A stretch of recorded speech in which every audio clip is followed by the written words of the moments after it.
Is my mic working?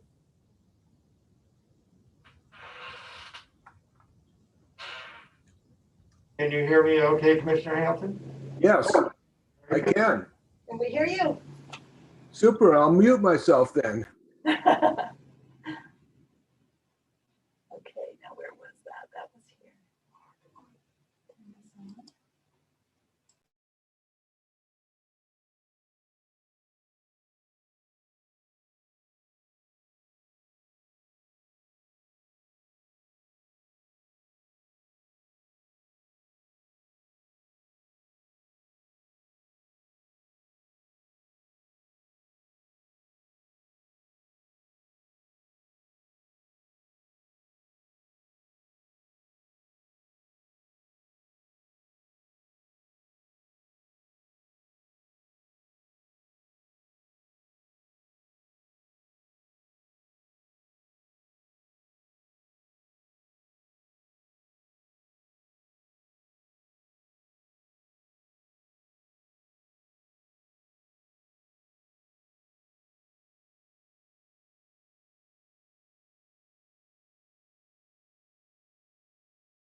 Mute that, and record is where?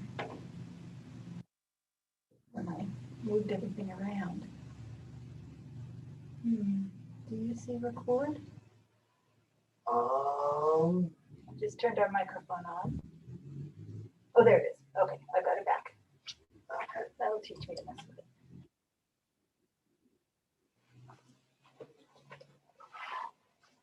I'll give just enough time for it.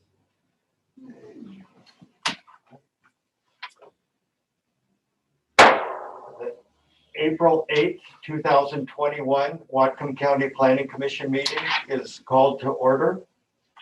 I will take the roll call. Please let me know if you are here.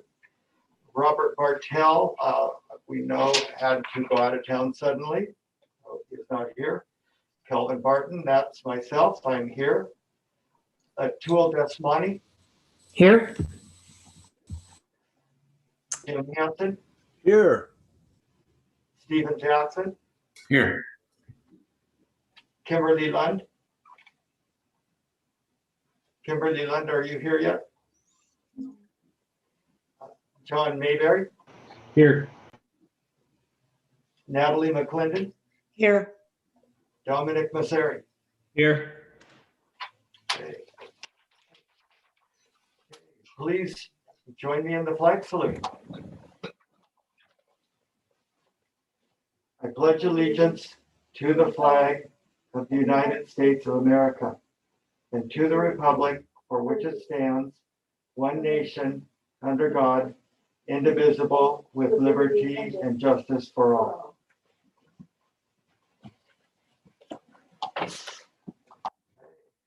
Right, so now is the time open session for public comment, and this would be for public to comment on anything except the items that are on our agenda tonight that are scheduled for a public hearing. And I see we have one attendee up there, but I don't see if they've raised a hand. And if you are on your phone, you can use *9 to indicate that you would like to talk. So there we go. Mark Ambler, I see you have your hand up. Go ahead. You have 3 minutes on any topic other than tonight's public hearing agenda. Okay, yeah, thank you for the time.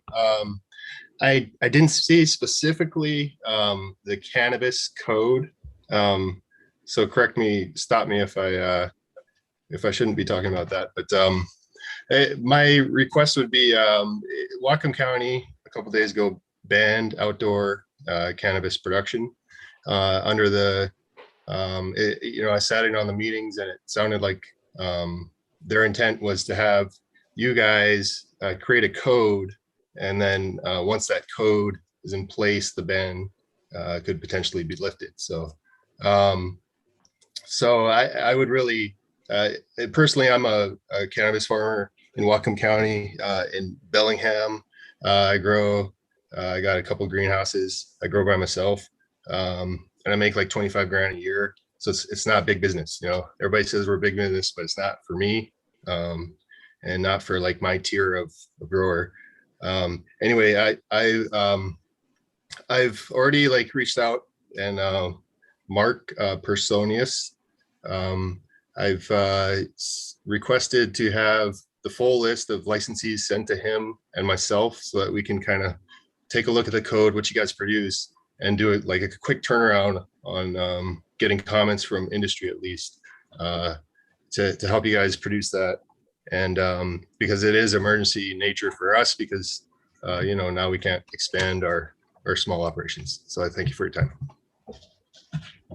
If you'll hold just a moment, Mark, Commissioner Desmani, you have your hand up. Go ahead. I just wanted to say that it's new permits that have been put under a moratorium. So it's not a ban on current operations, but I'm really glad to hear that there's folks from the community who want to work with the county staff and all of that to make sure that the new modifications to the code are not harmful to good operators as far as cannabis production. So I hope you stay engaged in the process. Thanks for commenting. Yeah. Okay, I don't see any other attendees.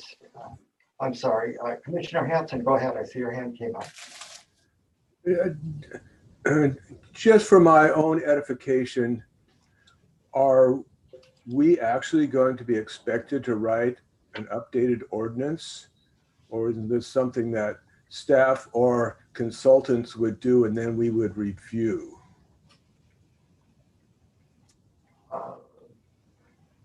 I'm not sure that we have the staff on board right now to answer that. But why don't we, since we only had one attendee to speak, and that was Mark, and he spoke, and now is the time for commissioner comments. And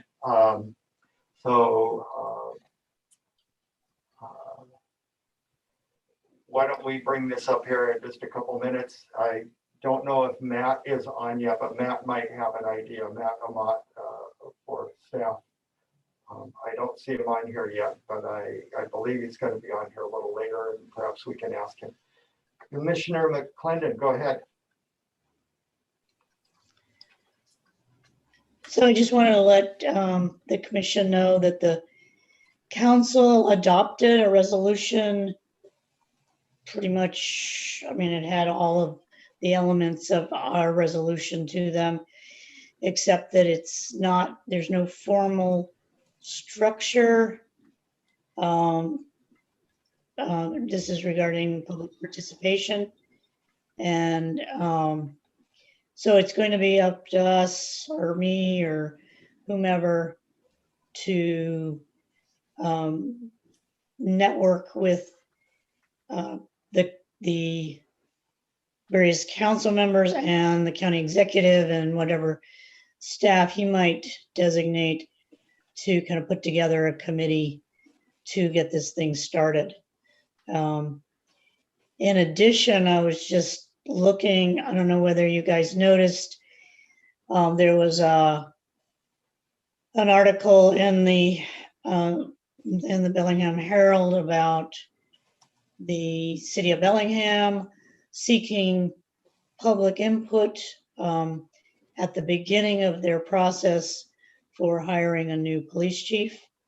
And if you haven't looked at that, I mean, if you don't live in Bellingham, it might not be of interest to you, but take a look at it because it goes, the tool that they're using to gather public comment is something that we might want to explore.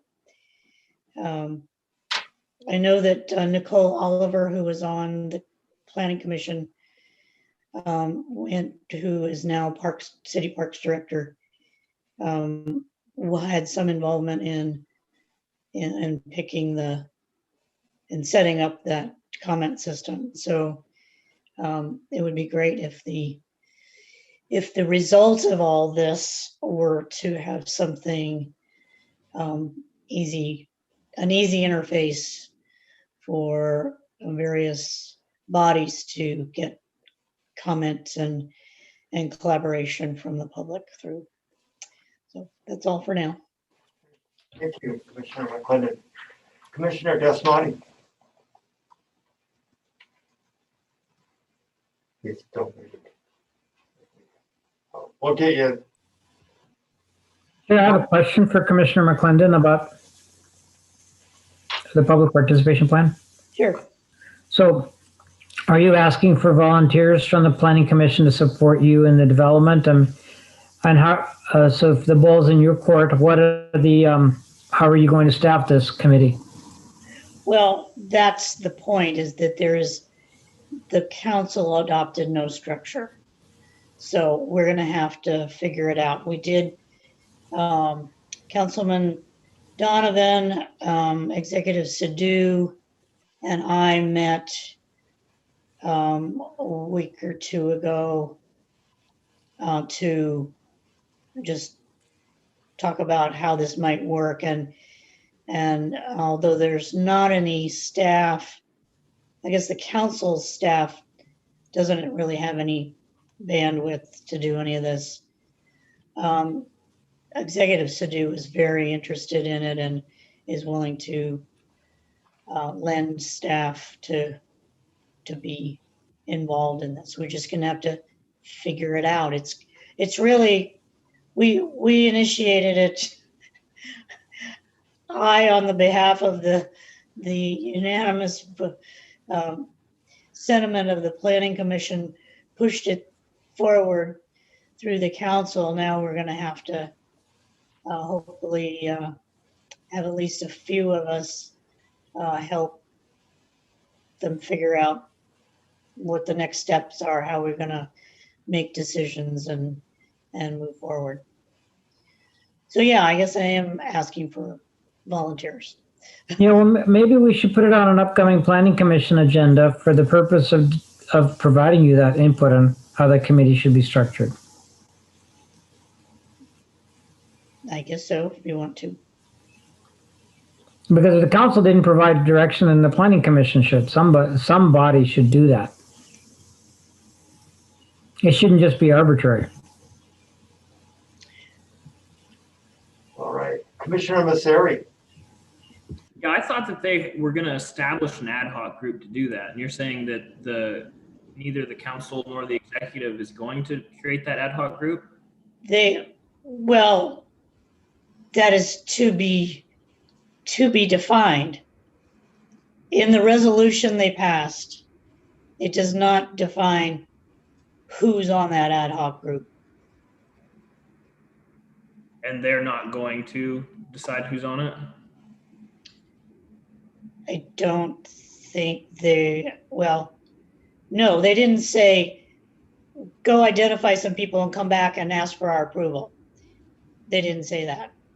So, I mean, the thing is that the first steps of this will be just, staff work to a large extent, doing an analysis of what we're doing now. What is our public participation processes? What do they look like now? That doesn't require an ordinance. That doesn't require a budget. But what it does require is the executive assigning staff under his authority to help make that happen. Once we do that and then figure out what the next step is, Then we may have to go back to the council for certain authorities, or maybe the county executive can make some decisions under his authority. And he's willing to budget some money. The county executive has said so, for, to help move this along. Obviously, staff time is money too.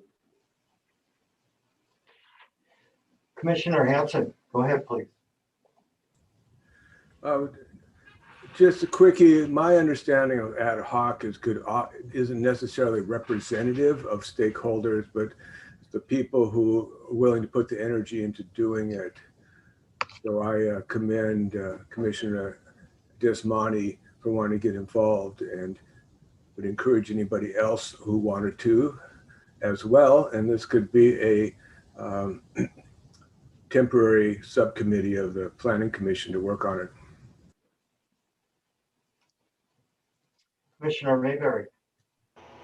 Could it not be something just as simple as each of the council members gets to appoint someone to a public participation committee? And that would be fairly representative of the different districts and their interests. Well, they did not choose to do that. We talked, our proposal was a citizens advisory committee that would normally be structured along those lines, and they said that was too complicated. So it'll happen, don't worry. I know it may seem too loosey-goosey to you, but I'm not worried. And as far as stakeholders are concerned, right now, it's not about stakeholders, it's about figuring out how to interface with stakeholders to get their feedback. Once we need to create the structure for getting input from the public. And in that case, at that point, it will be about reaching out to various stakeholders. And the existing commissions and boards are a logical place to start, because they represent stakeholders in all sorts of economic and geographic sectors. Commissioner Masseri. Hey, yeah, so I pulled up the resolution that was sent out to us I think it was this week. And in it, it says that to be further resolved that the chair of the council and the county executive may identify staff and citizens to form an ad hoc group with limited duration, and then goes into what they may do. So that's why I think that the county council and the executive are going to create that ad hoc group. Not us. Yeah, okay, you're right. But we're gonna have to push them. All right. Are there any more commissioner comments this evening? Okay, what we have up next is approval of minutes for the March 25th, 2021 meeting. I'm sorry, Chair, I had a comment. Oh, okay, go ahead, Commissioner Desmani. Just real quick, Commissioner Morissette and I had some conversations, and I had a follow-up with Cliff regarding the topic that came up about man-made ditches. And so there's the staff, Ryan and Cliff, have prepared a plan that they'll be presenting at our next planning commission meeting to deal with different setbacks, smaller setbacks associated with salmon bearing, things that weren't previously creeks, with smaller setbacks. And I just wanted to share that. Thank you. All right, so approval of minutes for the March 25th, 2021 meeting. Somebody want to make a motion there or have a comment on it? Move to approve. We have a second. I'll second. Do we have any questions on it or corrections? Tammy, would you call the roll, please? Commissioner Desmani, Yes. Commissioner Hanson, Yes. Commissioner Jackson, Yes. Commissioner Mayberry, Yes. Commissioner McClendon, Yes. Commissioner Mosseri, Yes. Commissioner Barton, Yes, and is Kimberly here? Kimberly is not here. Okay. So that is 7-0, it carries.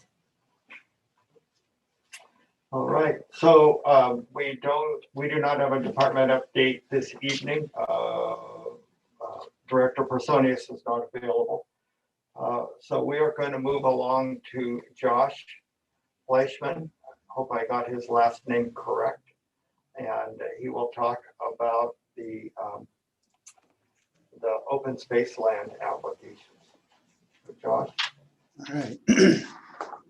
Thank you. And yes, you did get my name correct. So I am here today to talk about the 2019 open space applications to the open space land current use taxation program. So a little background on the Open Space Taxation Act. In 1970, the act was passed over concerns over conversion of resource lands, shorelines, wetlands, scenic vistas, historical sites, and recreational opportunities. What this allowed counties to do was to assess value of property at its current use, not its highest and best use or fair market value. This resulted in reduced taxes for the landowner as an incentive to preserve the land in open space. So here you can see a map of the Whatcom County property tax reduction properties that are enrolled in these property tax reduction programs in Whatcom County. You can see the light green farm and agricultural. We don't see anything yet. Josh, you need to hit your screen sharing I button. did not do that. There we go. I had it earlier, but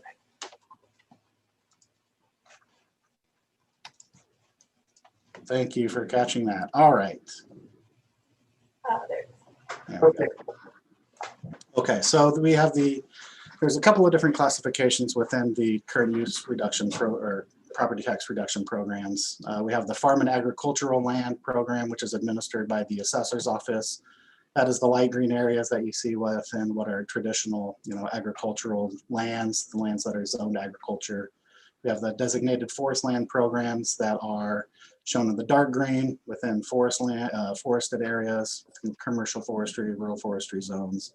And then we have the open space land and open space farm and agricultural conservation lands. And those are the speckled turquoise and red properties.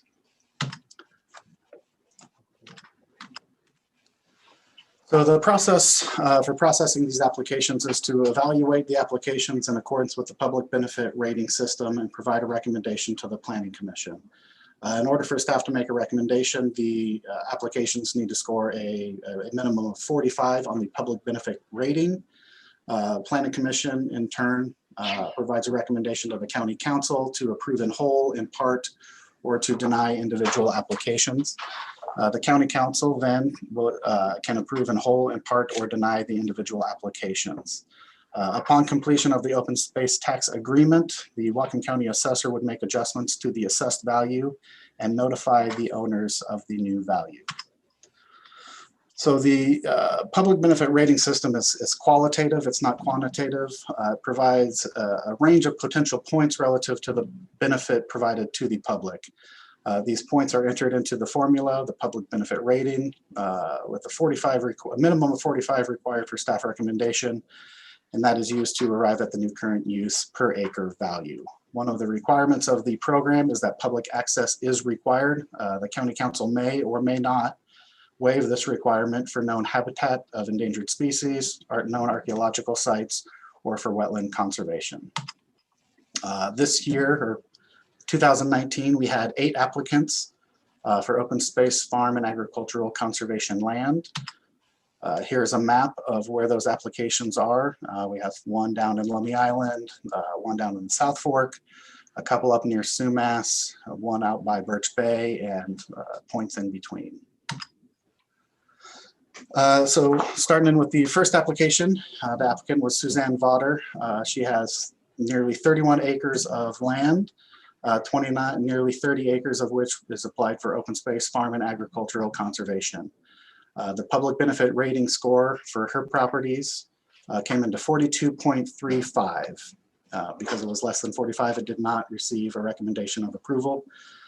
Before I want to go any further, I do want to talk about a conversation I had with Suzanne upon learning that she didn't obtain a score that would result in a recommendation of approval. She asked, are there things that I can do to increase my score? And I told her, there's some things that you have no control over, things like wetlands or streams on your property, and there are things that you do have control over, public access as an example. So I spoke with her and talked about some of the things that she may be able to do to increase her score. And one of them that she really was interested in, and she had expressed interest in it in my original discussion with her months ago, but it hadn't gone anywhere, and I hadn't heard from the land trust that they had conversations, but she is interested in putting a large forested portion of her property within a conservation easement dedicated to the Whatcom Land Trust. We still haven't had those conversations with the land trust as far as their interest, but it's definitely something she's interested in doing. It's a really neat property. I saw some trail camera footage. There's some bears, cougars, bobcats, there's some big mammals up there. So it may be something the land trust is interested in. It may not. So if she were to place a conservation easement on her property, down here you see, one of the basic values is promote conservation principles by example, offer educational opportunities. As I'm scoring that property, I would say, okay, well that would get 2.5 points, and in turn, the resulting public benefit rating would exceed 45, and I would be able to make a recommendation of approval. So if that is something that the Planning Commission is interested in pursuing or considering, one option that may be available to you would be to recommend approval contingent or conditioned upon her recording this conservation easement with the Whatcom Land Trust. If she fulfills that criteria, then she could be enrolled in the program based on the recommendation. If she doesn't follow through with that end of the conditions, then it would result in her not meeting the criteria, not getting and not signing all the current use taxation agreements, and not being enrolled in the program. So, Josh, could you hold just for a moment? There's a couple hands up and Sure. Let me the screen changed when you put your when you did your screen share, so I was losing some of the hands here. And could I stop my share? oh, you're fine. It changed on my computer here where I monitor it. And Commissioner McClendon, you had your hand up. So I just wanted to clarify, the rules are that it has to have a rating of 45 for staff to recommend, but does that apply to the Planning Commission or the council? My understanding would be that that's my recommendation. If you are interested in recommending approval based on, ultimately if you find the value in this application and want to recommend approval, I don't know of anything that prevents you from recommending approval. I don't know of anything that would prevent the county council from approving it if it had a score of less than 45. My understanding of that minimum score is that's what's required for a staff recommendation. Staff, okay. The second question is, since she hasn't even applied or had the conversation with the land trust, what would be the impact of simply turning it down and then recommending she reapply when she gets some other changes, as opposed to asking, opposed to recommending it contingent on that. Sure. So one of the, for all of these, well, not all of them, some of these applications are presently enrolled in the Farm and Agricultural Land Program that I mentioned earlier that's administered by the Whatcom County Assessor's Office. The properties that are enrolled in that are more of the traditional farmlands that have, over the course of time, historically under that farm and agricultural land classification, received income that met a certain threshold.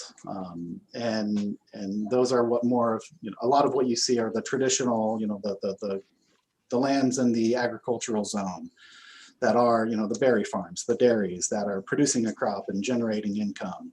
What's happened fairly regularly is that, someone ends up not farming, they quit farming, and as they sell a piece of property, the Whatcom County assessor comes in and says, okay, you're enrolled in this classification. Can you provide the documentation that you're meeting the criteria of that classification, which is generating income? If lands that are enrolled in that are no longer meeting the income requirements, as they transition to, at the time of sale, the applicants need to say, I'm going to continue. If they are generating income, the new owners say, I'm going to continue to generate income. If they have not been generating income, they can apply to reclassify into this open space land classification, subclassification of farm and agricultural conservation. This particular application, this woman grew up on the property. Her mother owned the property, was enrolled in this program for the open space or the farm and agricultural land program, enrolled for years. She's now taken over ownership to care for her aging mother. And as part of that transition and signing of the deeds, the assessor said, hey, you're not in compliance with the program. You need to, reclassify into open space land, or the penalty for all of these applicants that are transitioning from open space or to open space farm and agricultural conservation from farm and agricultural land is the penalty of 7 years back taxes. And, I think it's like 1% per month penalty. So for many of these applications tonight, if they aren't approved, they will owe back taxes. And so for this particular person, the benefit to having it conditioned upon them meeting that criteria is if they don't record the conservation easement, and that's a condition that's placed on approval, then if they don't fulfill their end by placing the conservation easement, they're out of the program and owe the back taxes. If they're just outright denied, I mean, she expressed that she still wants to move forward, with placing the conservation easement, there would just be automatic back taxes, and she could reapply. There's nothing that would prevent her from getting kicked out of the program, owing the back taxes, and then reapplying to be an open space farm and agricultural conservation. The benefit to her of having that conditioned is, when she wouldn't be immediately removed with the back taxes. Okay. Thank you. Mhm. Commissioner Hanson. I see a little bit of functional confusion about the idea of taking into account an intent to apply for a conservation easement with the land trust.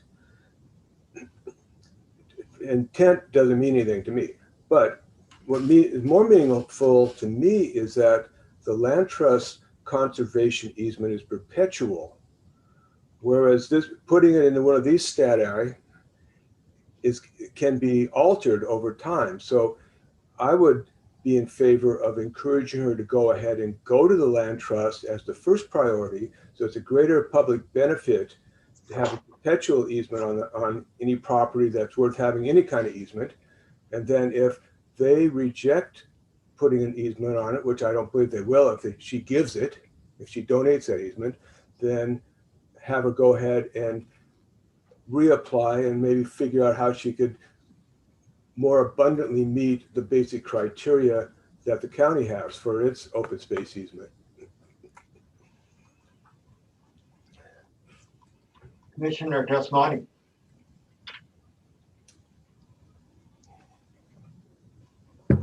Sorry, I would like to know how we want to proceed on these. Do we want to pass a motion or address a motion on this particular property and then move on to the next one? Do we need motions, or is this what's the process here that we're going through? We will need a motion to approve. The commission can do it however they would like if they wanted to do it all at. Well, then I'm moving to make a motion that the planning commission conditionally approve this for open space, conditioned on achieving the necessary score for open space that staff has just discussed. Conditioned upon, I want to make sure that I'm understanding, conditioned upon essentially obtaining a conservation easement or dedicating a conservation easement to the land trust. I would say conditions upon anything that that staff and the owner develops to meet the 45 score, since it's a close one. I personally think it's close enough that whatever acceptable compromise the staff is able to come to with this landowner to get to a 45 score is fine by me. It doesn't have to be the conservation easement. I mean, it doesn't have to be the land trust. At the moment, we have a motion, but we don't have a second. And we're still working on this one a little bit. We have some more to comment, so maybe we'll make a motion again here in a couple minutes. Commissioner Mayberry, go ahead. Yeah, I'm just curious, is the 7 years back taxes, is that a statutory requirement? Is that the county, state? Where does that come from? It's a statutory requirement, state level. State level, okay. It just seems like leveling the 7 years back taxes seems like a pretty heavy lift for someone that acquires a property and then all of a sudden they have to sell it because of this. Not that we can do anything about it, but I'm just not a big fan of the situation a lot of these people are probably in. Commissioner Masseri. Commissioner Mayberry asked the same question. I just want to clarify it in one different way. I know that if you are in it, the program, you reclassify it, but even if somebody sells it and the next person says, no, I'm not going to participate, you're saying they have to pay that 7 years as well? Or one of the people in the purchase and sale? They would, yeah. And so that's one of the things that gets brought up at the point of sale is the assessor, talks to the buyer and the seller, and the seller has to, if they're going from farm and agricultural land to this open space farm and agricultural subclassification, the seller of the property has to apply for open space. And the buyer of the property has to sign and say, yes, I am taking over the property and I understand the risks. And so, the assessor is involved with explaining what that is. Commissioner Hampton.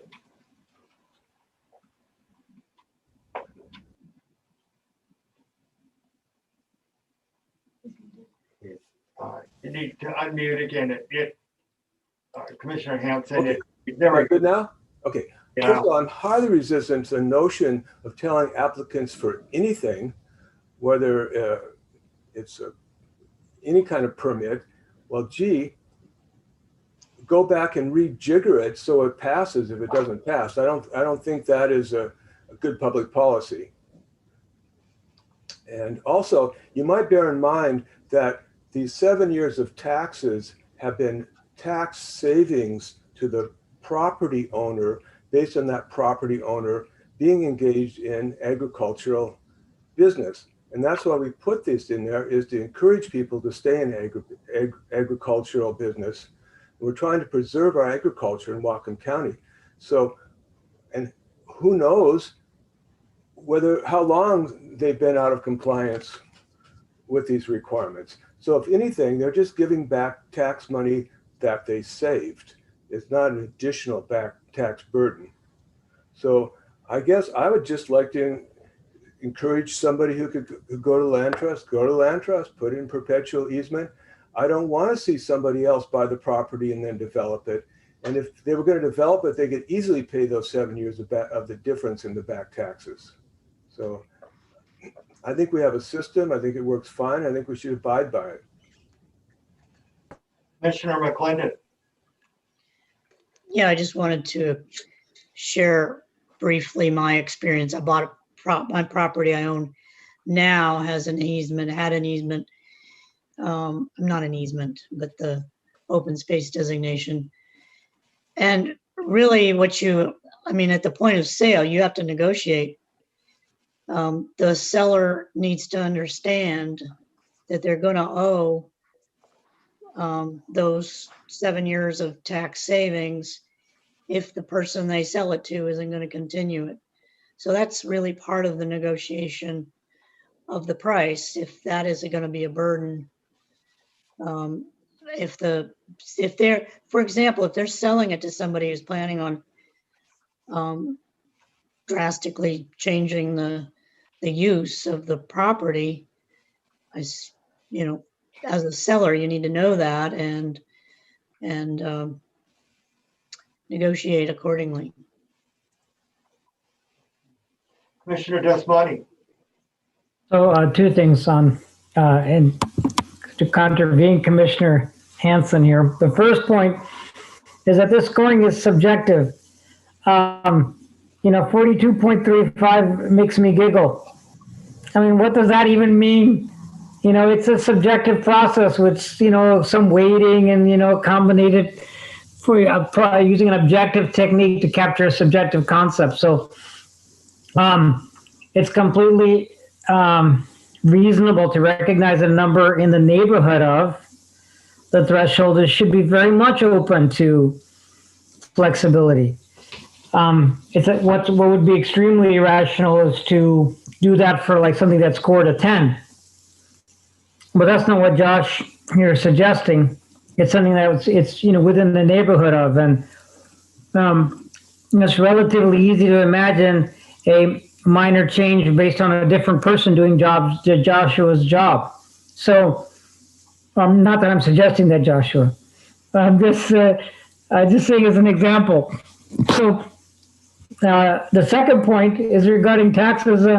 I don't usually keep an extra few $1,000s of extra tax money in a special savings account for the purpose of an unexpected new tax that might have occurred based on a change of use I started practicing on my property. So that again, I think is an unrealistic assumption on how the average person maintains tax income. All right, thank you, Commissioner Hanson.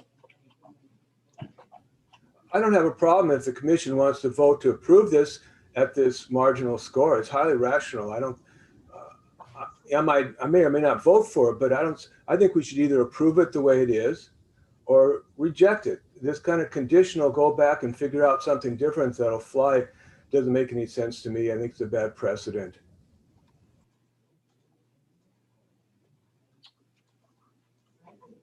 Commissioner Masseri. Yeah, I guess I have the opposite opinion. I'd actually prefer to approve it with the specific condition.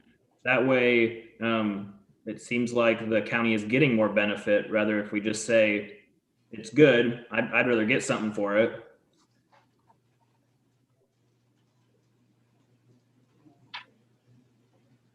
Commissioner Masseri, would you like to make a motion? We don't have any other hands up. Yeah, I'll make a motion that we approve this application contingent that the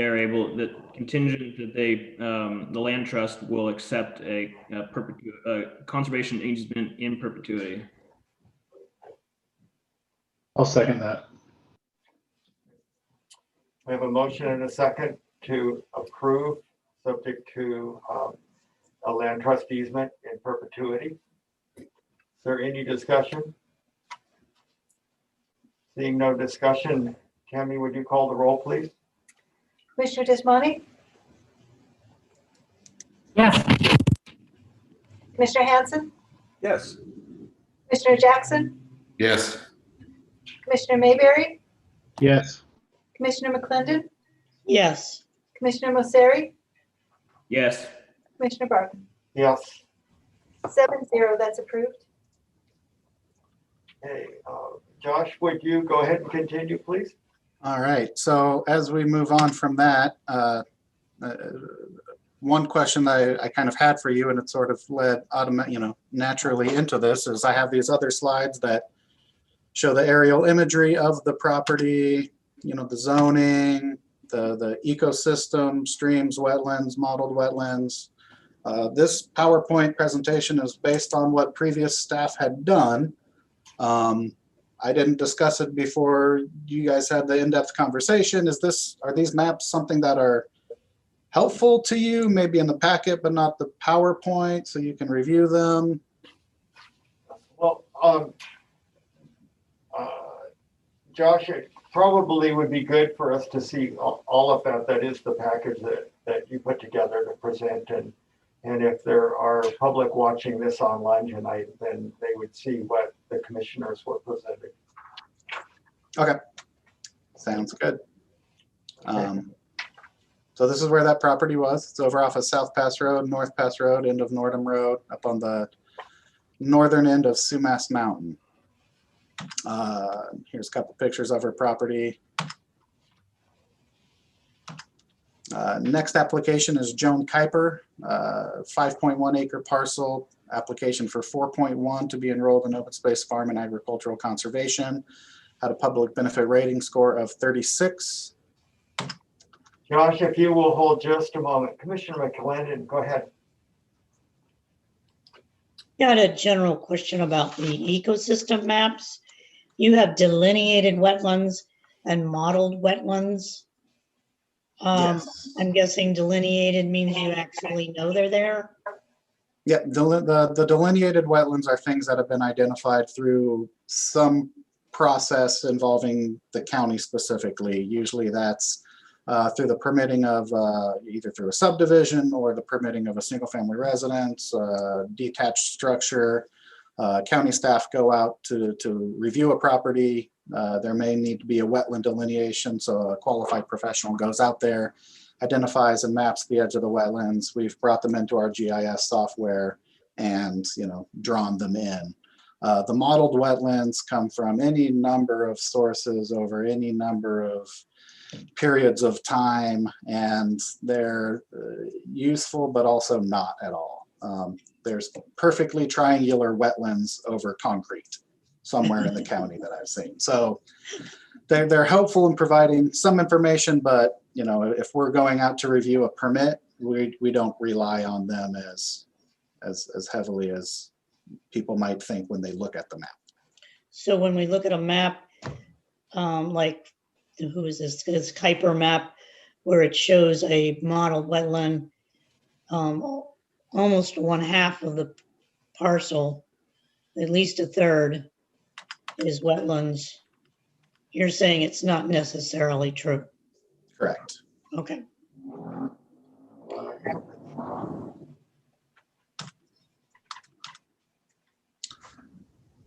Commissioner Hanson, go ahead.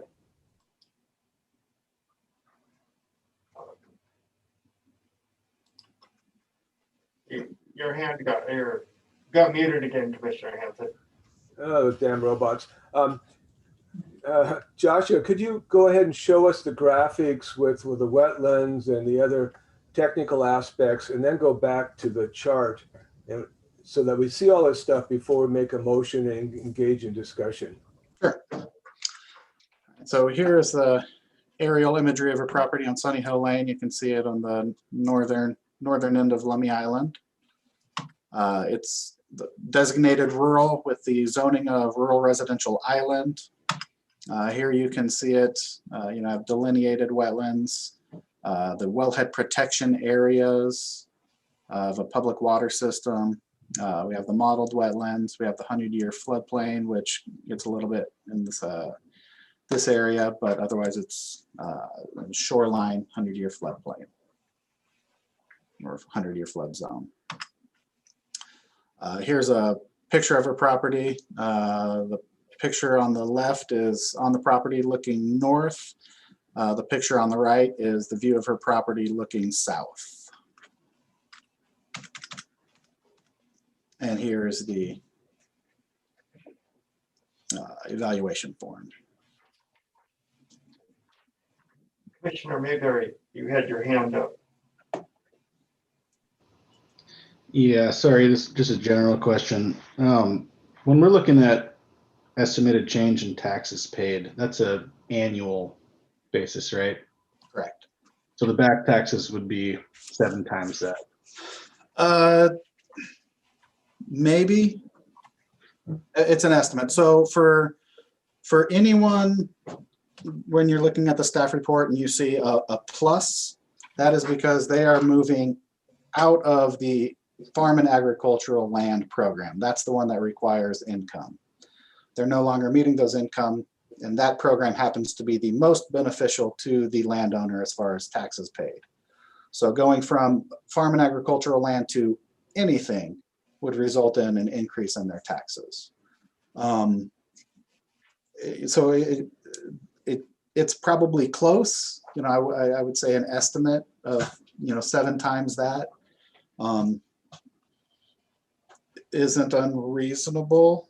But I don't know that it gets all the way there because they're still paying a reduced tax. So and they were paying some tax already. So I would say add some to that number and then multiply it by 7.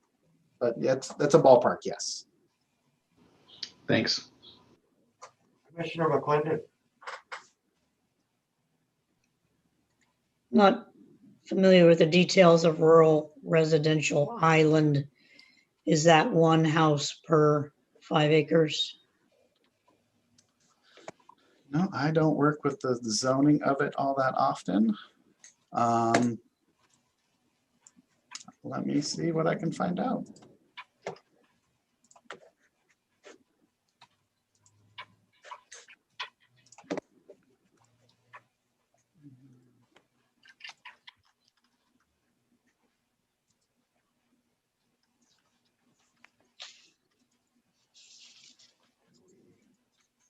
So, you doing a search there, Josh?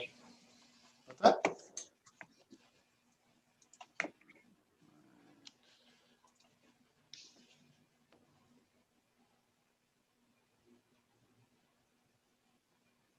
Yes, it does appear to be 1. Minimum density shall not exceed 1 dwelling unit per 5 acres. Okay, thank you. Commissioner Desmani.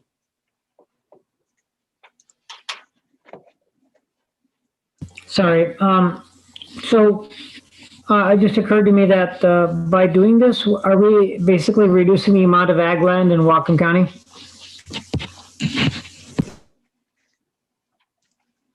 I don't know that it's necessarily reducing the amount of ag land in Whatcom County. These parcels that are going from farm and agricultural land to open space farm and agricultural conservation land are properties that haven't been being farmed to the extent that a certain income necessary for that classification have been farmed. It may mean that they are being farmed, but they aren't meeting that income classification. I know in working with the agricultural advisory committee that there's concern about these types of parcels not farming, whether before sale or after sale, and wanting to do things to protect the actual land and allow them to be counted towards a hopeful agricultural land base in the future. The conservation land part of the open space farm and agricultural conservation land is the idea is that it won't be put to a use incompatible with farming, that in the future someone can come back in and start farming it. Okay, that's good to know. So it's not a difficult process for someone to take open space land and put it into agricultural production. I don't believe it is.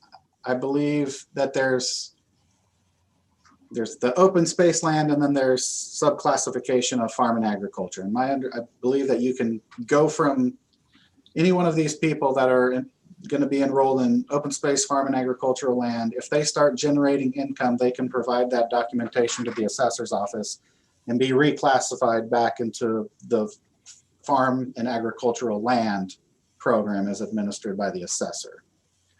They could also, raise crops and donate it to a food bank.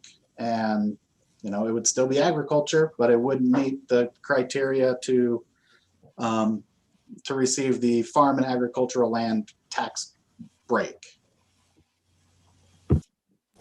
Yeah, and for that, you actually have to generate revenue. You have to actually have sales. Yes. So in that early map that I showed you with a lot of the light green, it looks kind of like the agricultural zone. Those are ones that require a certain income generated per acre of land. These ones do not require that. Thank you. Commissioner Masseri. Yeah, I have two questions. Can you remind me what that income threshold per acre is? And then also, if any one of these people that are, let's say, currently in open space farm and agriculture, and they just haven't been doing it, but their property has the capability to resume that, to meet that threshold, if they get denied, are they automatically kicked out of the program and they have to pay those back taxes? Or they can say, oh, shoot, I can't meet this criteria. It's gonna be better for me to just start my operation back up than pay those back taxes. I believe if their application is denied, then they would owe the back taxes and they would be able to apply in the future. I don't know that there's the ability. I don't believe there's the ability to put their application on pause for 3 years while they start farming and generate an income and provide the assessor's office with documentation that they are farming. Did that answer your question? Yeah, it did. But since I'm in favor of maintaining farm and agriculture, if somebody said, oh, shoot, I can't stop doing it, or I need to start it up again, I'd love to encourage them to do that. And so I think that's a bummer in my opinion. It almost inclines me to say I'd contingently, move them back to the program if they could prove that they started it back up. But I don't know if that is a reasonable thing to do. But I would be curious on what that incentive or what that threshold is for income per acre. Yeah.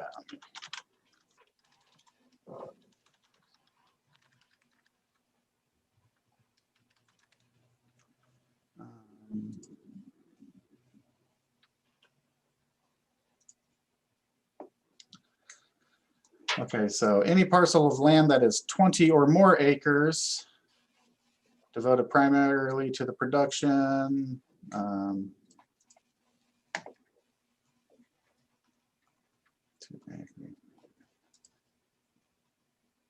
So any parcel of land that is 20 or more acres or multiple parcels of land that are contiguous or total 20 or more acres devoted primarily to production of commercial purposes, enrolled in the federal conservation program or similar commercial activities as may be established by rule. So it sounds like 20 acres or larger, it's fairly straightforward. That one I'm not sure.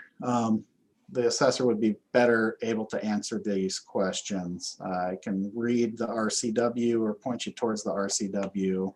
I know that any parcel of land that is 5 acres or more, but less than 20 acres would need to generate $100 or more per acre per year for 3 of the 5 calendar years preceding the date of application for classification under this chapter for all parcels of land that are classified under this subsection, or all parcels of land for which an application for classification under this subsection is made with the granting authority prior to January 1st, 1993.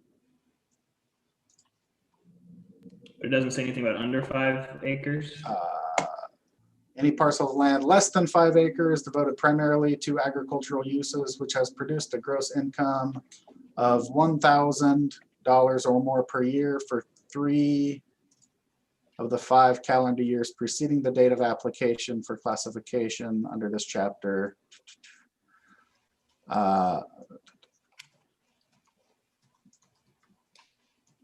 Or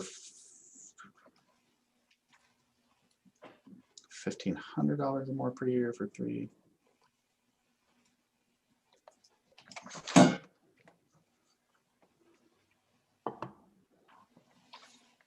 And $1,500 or more per year for 3 of the 5 calendar years preceding the date of application for classification under this chapter. Parcels of land described in this subsection. Yeah, this is, I mean, I can point you to the RCW, but Yeah, that's helpful. Thanks. yeah, sorry. All right, thank you, Commissioner Hanson. Well, I'm confused because first I heard $100 an acre, then I heard $1,000 an acre. And unless you're growing berries, there's no way you're going to get $1,000. Excuse me if I'm wrong, Commissioner Mayberry, out of an acre of land. This whole thing doesn't make any sense at all.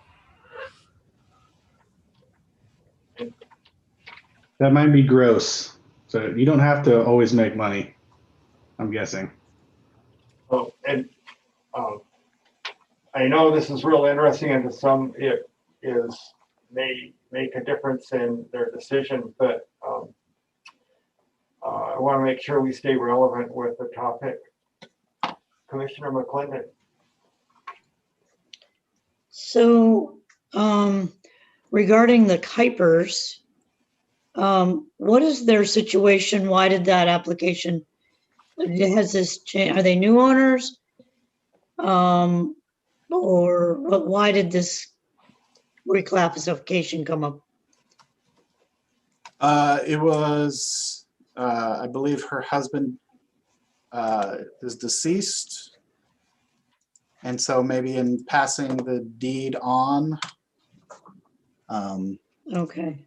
This is where I don't necessarily get involved in the early discussions about why their application is ultimately submitted to me. And these are all applicants that were applied for under the previous administrator, Chris Elder. So to some degree, I don't know why, but I can try to. That's fine. So I guess I hear a lot of concern about people getting stuck having to pay back the discount that they got for the last 7 years. But I notice on this one, this is pretty much a field. And historic land use is residential and pasture for cattle grazing. If that's really a concern about being stuck paying the back taxes, you could easily, well, I shouldn't say easily because I don't have any idea how this would work, but I mean, just if it's fenced, rent it out for somebody to graze their cattle. And, that's pretty easy farming. You don't have to actually do anything. You just have somebody else do it. But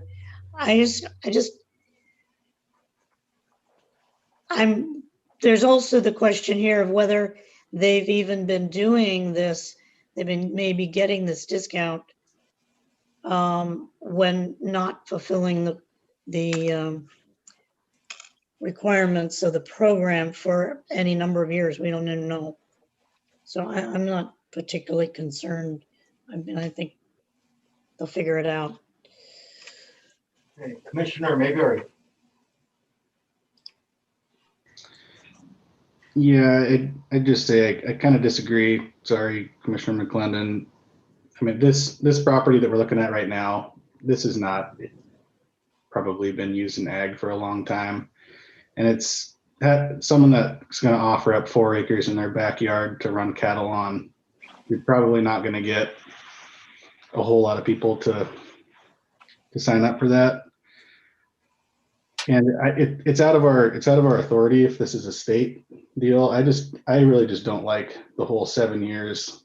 I mean, this Kuiper property, 140 times 7, that's about $1,000. So that's not that bad. But you start looking at the property that we were looking at before, that was 2,700 per year.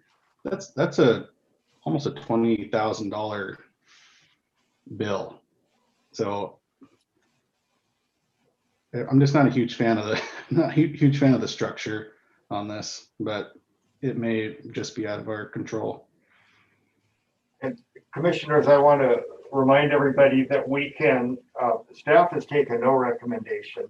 And we have the option also to take no recommendation. We don't have to make a decision and say, no, we are opposed to it. Just, we can take the same position on some of these and if we choose to and send it on to council. I just want to remind everybody of that. Commissioner Desmati. I just want to clarify that the actual taxes, back taxes, are not the ag taxes, but the difference between full residential tax burden. So I don't know if staff can estimate what the actual tax burden is going to be for this particular person, assuming they don't get an open space designation. For this particular person, there would be more to it because she is enrolled in the senior citizen current use discounted tax program. Essentially, it's a program where if you're a senior citizen and your property or your income is below a certain level, then you can qualify for reduced property taxes. Let's say this person wasn't.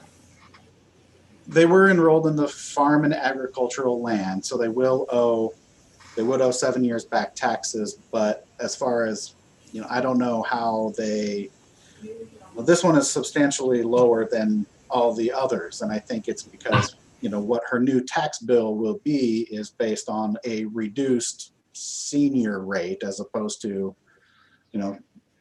would it be, when did she begin falling within the senior rate? Was it 3 years ago? Well, then the difference between what her senior rate 3 years ago and what she's been enrolled in for the past 3 years would be one thing, but the preceding 4 years where she wasn't enrolled in the senior program, those taxes would have been higher. So there's multiple classifications for this. So, I think it's on the others, I think it's somewhat fair to say, multiply it by 3, maybe bump it up a little bit, but I don't know that that would be the same with this one. Commissioner Masseri. Yeah, I can't say specifically for ag, and maybe Commissioner Mayberry knows on some of his, but yeah, I think that it's not this number. This is the difference from going from the ag to the open space. The ag is far more reduced than if you're just at regular residential rates. So I think you need to multiply this by a multiplier, then multiply by the 7 to get where you're at.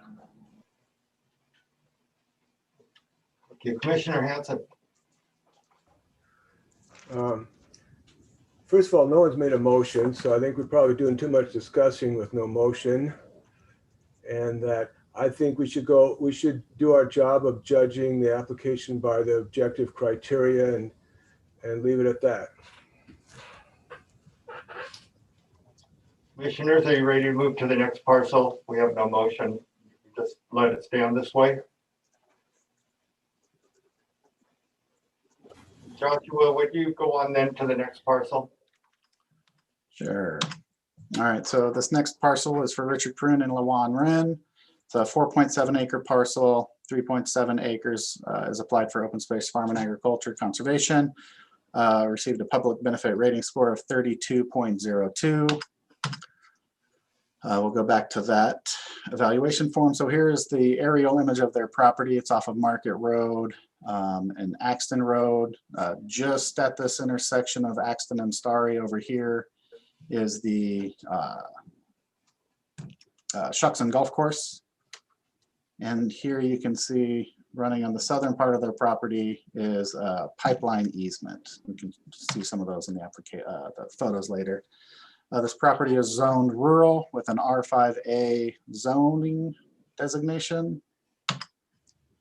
And here you can see the ecosystem map.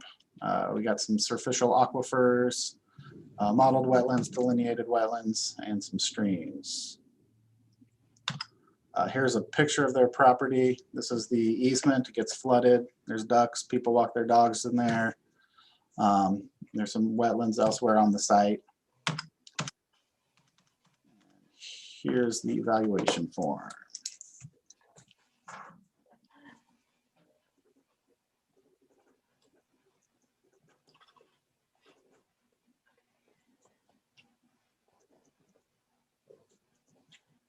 Commissioners, if you have questions or anybody feels we should move on to the next one, I'd like us to take time and consider it, but when you're ready to move on, one way or the other, let us know. Let me know.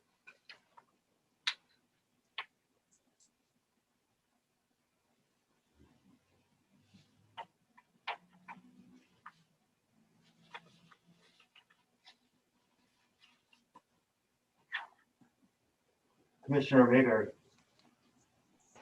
Yeah, since we voted on the first one, I have a hard time thinking that we shouldn't vote on all of them individually unless we want to lump them all together at the end as a staff recommendation. So maybe we should think about that.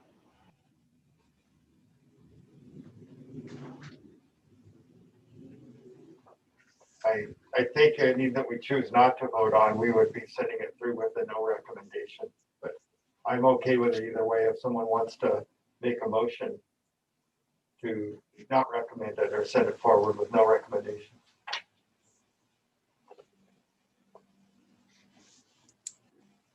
Did you lower, Commissioner Mayberry? Thank you. Anyone have comments on this one? Commissioner Hanson.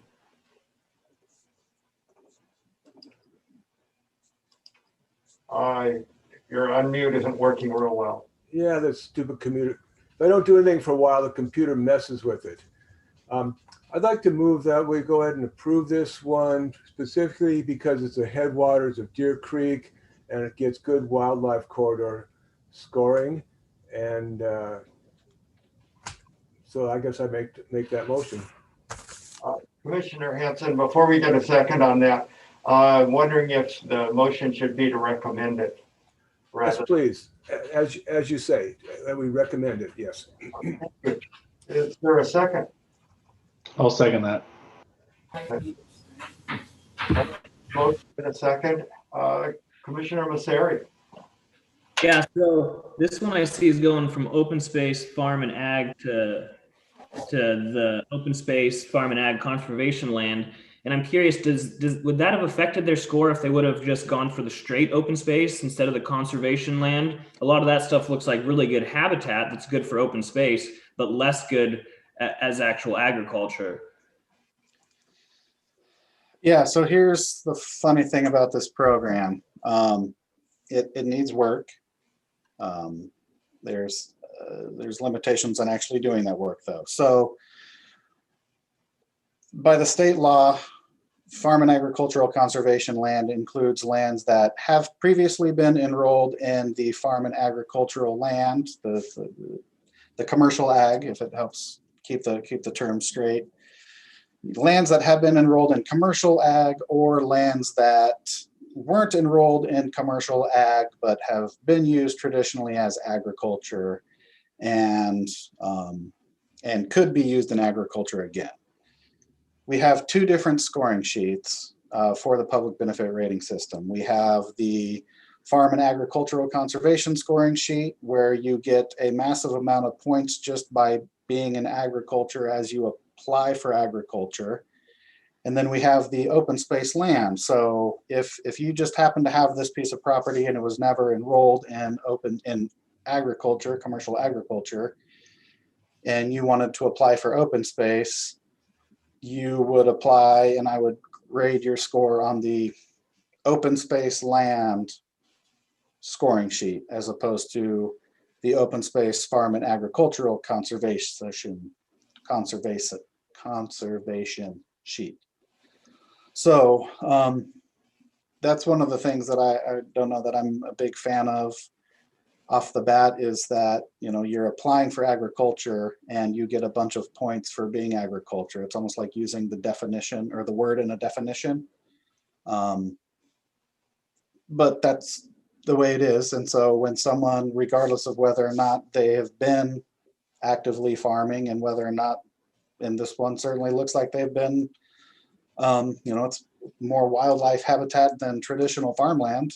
You know, they are enrolled in open space or in farm and commercial agriculture, farm and agricultural land. And as they're reclassifying, they meet the definition of farm and agricultural conservation land. So that's the scoring sheet that I used. I think a lot of these would score lower if I just used the open space land sheet. So. Thanks. Is there more discussion or questions for Josh on this? Seeing none, Tammy, would you call the roll, please? Commissioner Desmati, Yes.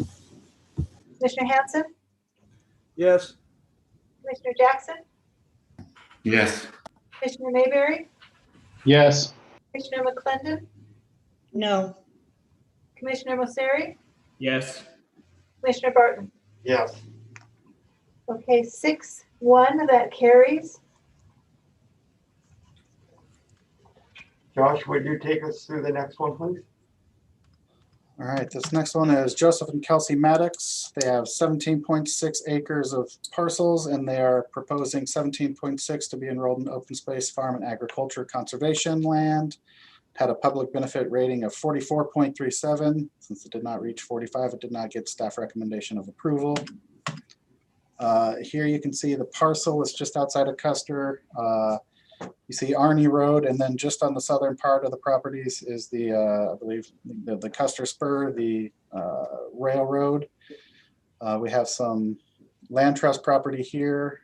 And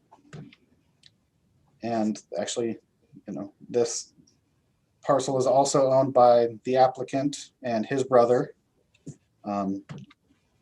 So this is another one where when I spoke with the applicant prior to the meeting, you know, he kind of similar, like, were there things that I could have done to provide more scoring? Well, this is Creasy Road and it dead ends pretty much at the land trust property. He owns this and he can provide off-street parking here to access these parcels by providing off-street parking, which he couldn't do in the middle of the road. You know, that's the type of thing that would have bumped his score up to where it would have been exceeded 45 and could have gotten a recommendation for approval. Just as another background on another applicant who asked about their score. They are zoned R10 with a designation, comprehensive plan designation of rural. And you can see the ecosystem map. We have some delineated and modeled wetlands, official aquifers, got California Creek, shoreline jurisdiction up to about there, as well as the 100-year flood zone associated with the California Creek. I was not able to get out to that property to take photos, so I don't have some visuals for you. And then here is the scoring sheet.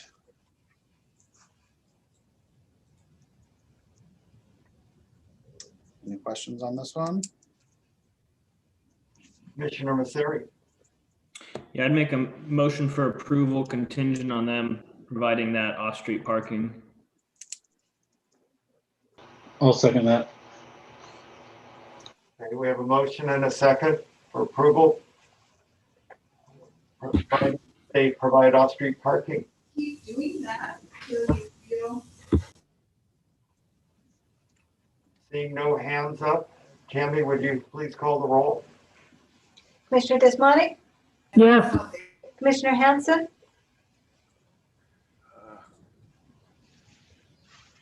Yes. Commissioner Jackson, Yes. Commissioner Mayberry, Yes. Commissioner McClendon, Yes. Commissioner Mosseri, Yes. Commissioner Barton. Yes. That's 7 yeses, it carries. Josh, would you take us through the next? Thank you. You're on your way there. All right, so this is Charles and Leslie Power. They own 4 parcels totaling just over 35 acres. Just over 34 acres would be proposed for open space farm and agricultural land. Public benefit rating score is 62.33, so it achieved staff recommendation of approval. Here you can see the multiple parcels on the east side of Noon Road, just across from the Shuckson Golf Course. Zoned R5 with the rural designation. And then you can see some streams in the area, some superficial aquifers, shoreline jurisdiction over at Faison Lake. We have some delineated wetlands and some modeled wetlands. The large part of the property is already enrolled in a conservation easement with the Whatcom Land Trust. Historically, I believe it's called the Kildall Conservation Easement. And here is the scoring sheet.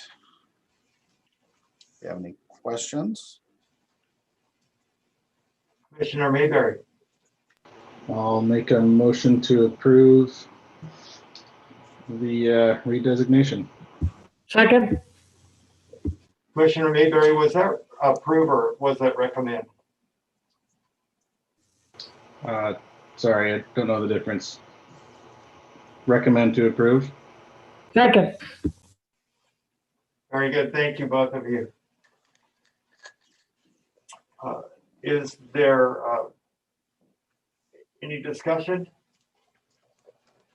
Seeing no discussion, Tammy, would you please call the roll? Commissioner Desmonte, Yes. Commissioner Hanson, Commissioner Hanson, Yes, yes. thank you. Commissioner Jackson, Yes. Commissioner Mayberry, Yes. Commissioner McClendon, Yes. Commissioner Masseri, Yes. Commissioner Barton. Yes. That is 7 yeses, that carries. Okay. Josh, take us to the next one, please. Oh, I didn't show the pictures. No, just pictures of that one just approved. Next application is Sharon Martin. Property is 4.5 acres, 3.5 proposed for open space farm and agricultural classification. The public benefit rating of 36.55. So it did not achieve a staff recommendation of approval. Here is her property. It's just outside of city of Ferndale. It's on Sunset and Portal Way. It abuts the urban growth area of Ferndale on the south and the west. On the ecosystem map, I can't remember the name of the creek, but it does flow up through the western part of our property. There's associated with 100-year floodplain. There are some delineated wetlands, parcels adjacent to the north, and likely wetlands associated with the stream on her property, some superficial aquifers, and some wellhead protection areas in the vicinity.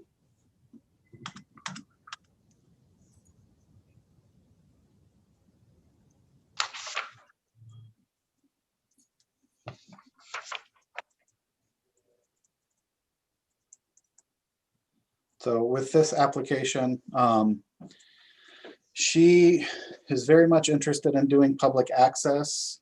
She has a strong desire to work with youth organizations to bring them out. She grew up on the farm. She has a strong desire to bring youth organizations out to learn about soils and plants and provide a safe space for children. She didn't have anything in particular dialed in, whereas some of the other applicants did. For example, the previous applicant had coordinated with the Whatcom Association of Celestial Observers and had a concrete, idea of how to engage with these outside entities, as opposed to some of the other ones that fall within the more of the traditional what public access means, which is the right of an individual to request to access the property for legitimate recreational purposes. She was not able to provide that any detail as far as what her grand scheme was. I just mentioned that because I know she does want to, and there've been a couple of recommendations on approval for, conditioned upon things. And I believe that, if she were to provide opportunities, there's a very, very real chance that her property could exceed 45. She did not have those, but she does have vague plans on how to allow for public access, just for something to consider.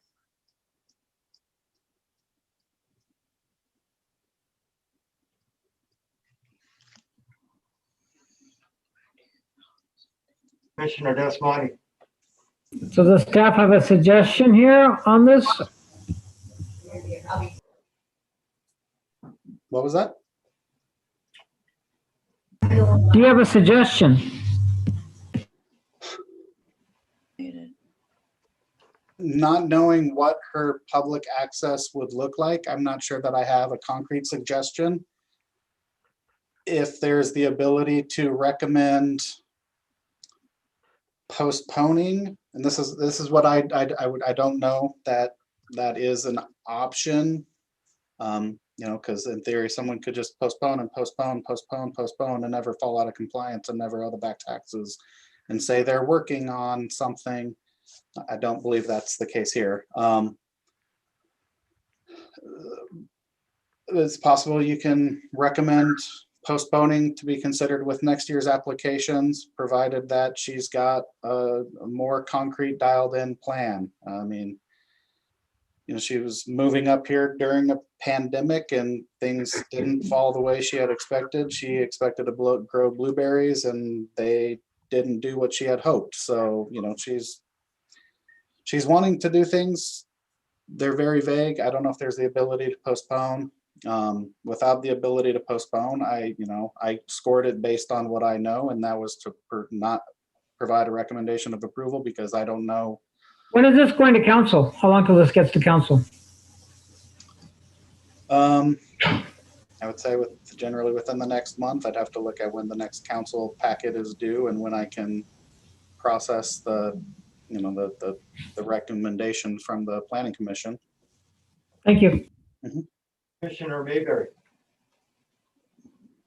Yeah, I don't see this as a great public access property, and I also have my doubts on agricultural production on it. So I'm going to move that we recommend to not approve the change. I'll second that. Commissioner Hanson. Yeah, I would support that motion and also suggest that being on the fringe of urban growth area, if she could get a conservation easement from the land trust, there might eventually be a much needed park for an area of growing population.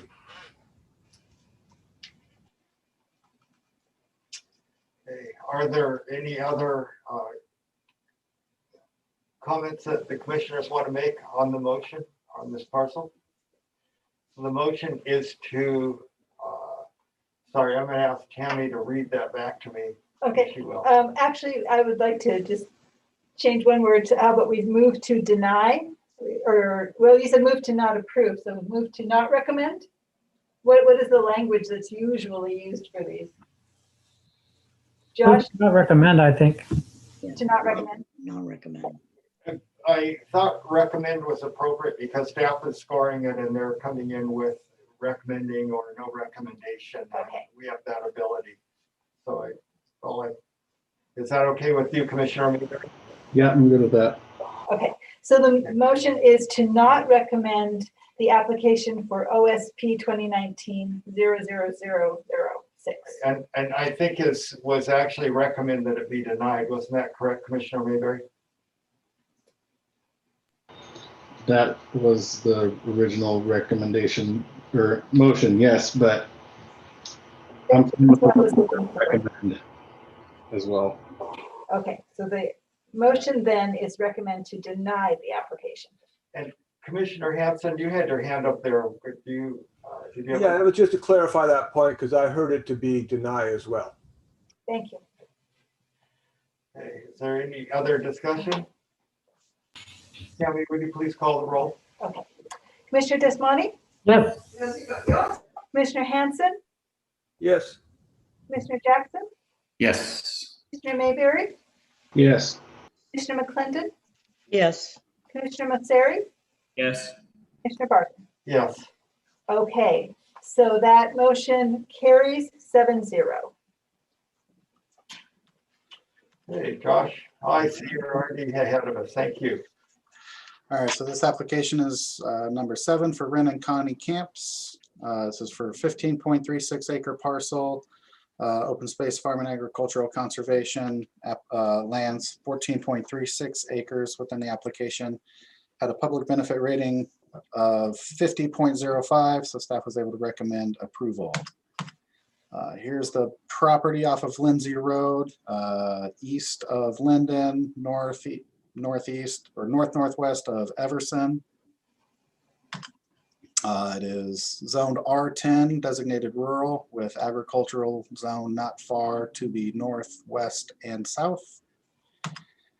Then we have the ecosystem map, which shows some streams, some shoreline jurisdiction of the Nooksack River, surficial aquifers. We have some delineated wetlands and modeled wetlands. We also have the 100-year flood zone and floodway. Here's a picture of the property. One of them looking to the east to the mountains, and one of them looking to the north to some of the adjacent properties. Here's the evaluation form. If you have any questions.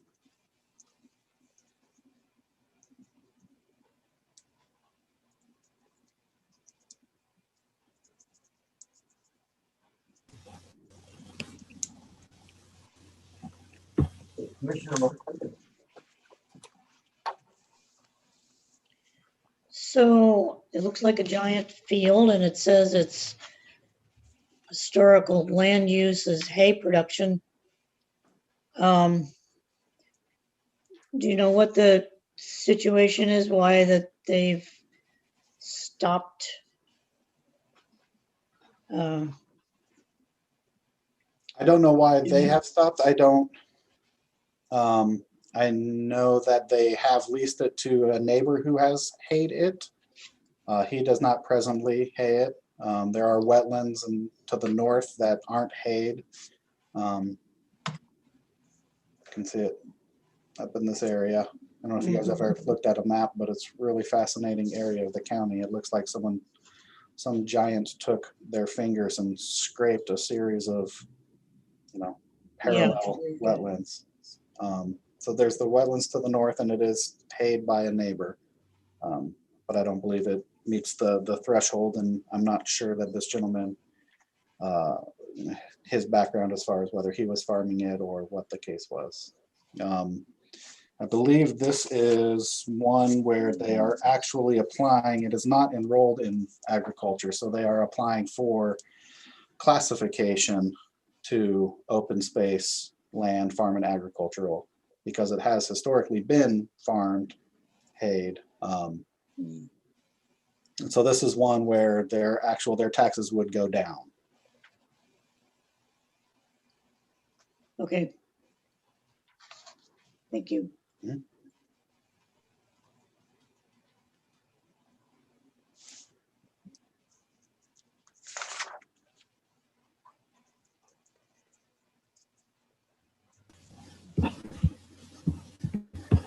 Commissioner Masseri. Yeah, so if they're not in any of the program right now, they've got no obligation to not develop this in a way that's inconsistent with agriculture. And if we move them into this program, they'll be obligated to not develop the land that's inconsistent with agriculture. Is that correct? I think that would be a fair way of saying it. I mean, based on the parcel size and their zoning right now, they couldn't subdivide.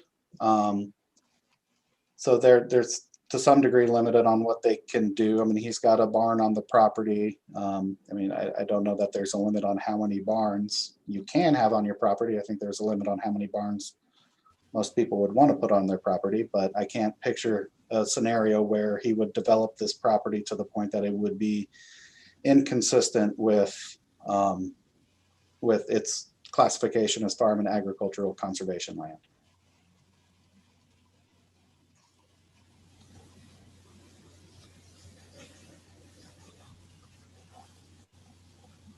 Commissioner Hanson. Now you got me confused, because the whole idea of giving them a preferential tax rate is to deter them to develop the land. But are you saying that it's legally infeasible for them to develop the land any further than it's already developed? Correct. Uh-huh. Okay. And that, Commissioner Mayberry. I guess I would say there is a potential that they could maybe not subdivide it, but put extra buildings and impervious surface. So based on staff scoring, I'm going to make the motion that we recommend the change in classification for this parcel. Second. We have a motion and a second to recommend change of classification. Commissioner McClendon. I've had this actually applies to others too, but I finally thought about it. I'm curious about the notion of defining soils as prime farmland if drained.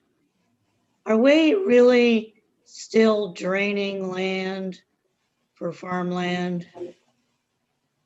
Yep. I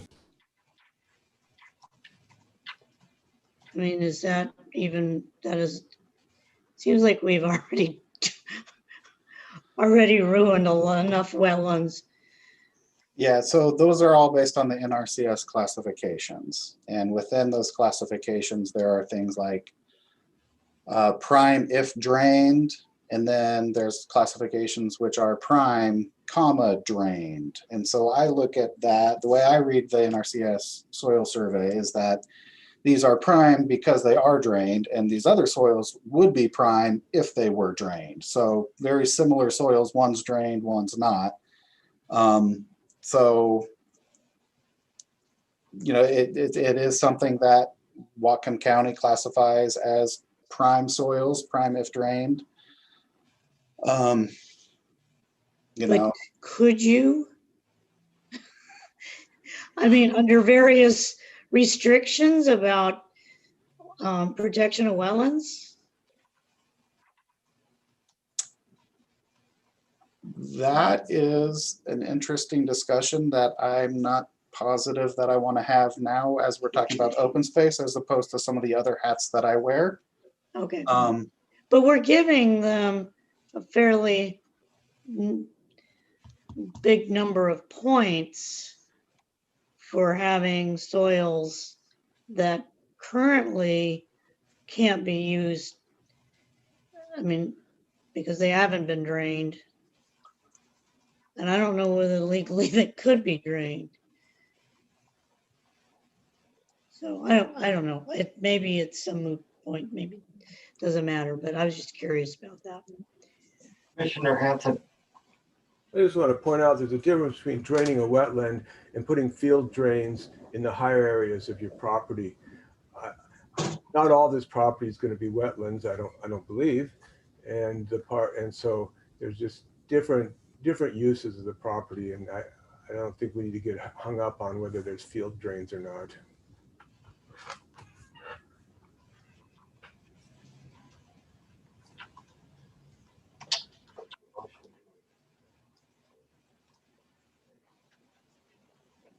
Commissioners, would someone like to make a motion? Oh, wait, we do have a motion, yes. Sorry, I'm sorry. To recommend the change in classification. Okay. Sorry. I'm sorry, I apologize. So we, seeing as we're having no further discussion, and Tammy, would you please call the roll? Commissioner Desmonte, Yes. Commissioner Hanson, No. Commissioner Jackson, No. Commissioner Mayberry, Yes. Commissioner McClendon.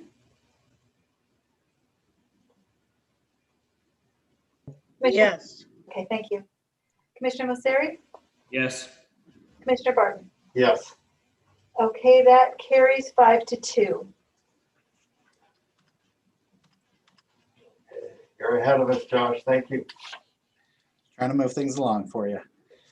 All right, and this last application is for Dennis and Carol De La Hoy. They have a 17.61 acre parcel proposing 7.2 for open space farm and agricultural conservation land classification.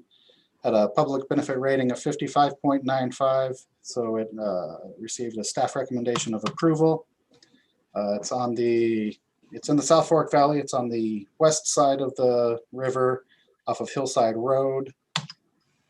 It is zoned rural forestry with a rural forestry designation. The property adjacent to the north is zoned and designated agriculture, while the properties on the other side to the west of Hillside Road are zoned R10A and designated rural.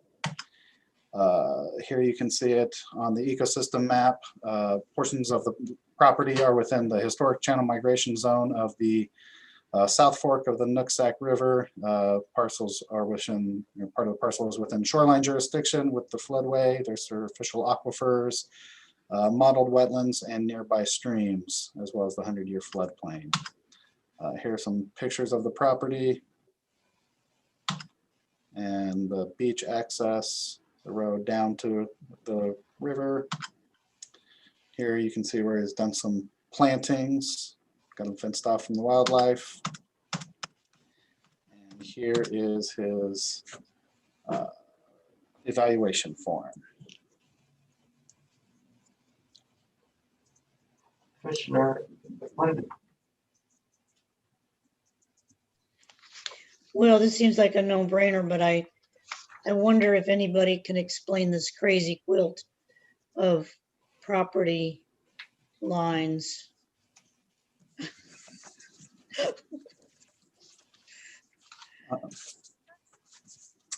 Yeah, that's just weird. I think it was historically when it was mapped, it was based on where the river was at that time. And as the river has shifted over time, it's resulted in a weird configuration. Okay. Commissioner Mayberry. Yeah, I was just gonna say that based on channel migration, the river taketh away. So I'll make a motion that we recommend the redesignation of this property. I'll second. Motion and a second to recommend the redesignation of the property. Commissioner Hanson. Well, this isn't going to make me too popular with my tree hugger buddies, but I'm strongly in support of our forestry industry. And if there are portions of this that are appropriate for commercial forestry, I guess I'd like to see those preserved in that use for our job base and our needs for fiber, and areas perhaps in the floodway, et cetera, that might not be appropriate for commercial forestry, maybe have those designated open space.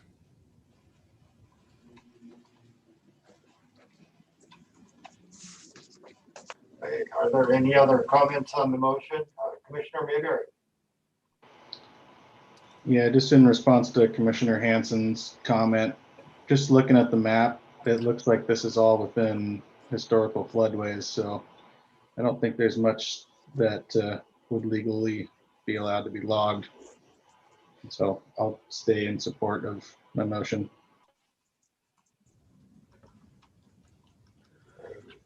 Seeing no other comments, Tammy, would you call the roll, please? Commissioner Deschmani, Yeah. Commissioner Hanson, Yes. Commissioner Jackson, Yes. Commissioner Mayberry, Yes. Commissioner McClendon, Yes. Commissioner Mosseri, Yes. Commissioner Barton. Yes. That carries 7-0. That was the final application. So if you guys have any further questions for me, I'm happy to answer them. If you don't, I'm happy to leave. We have a couple of hands out there. All Commissioner. right.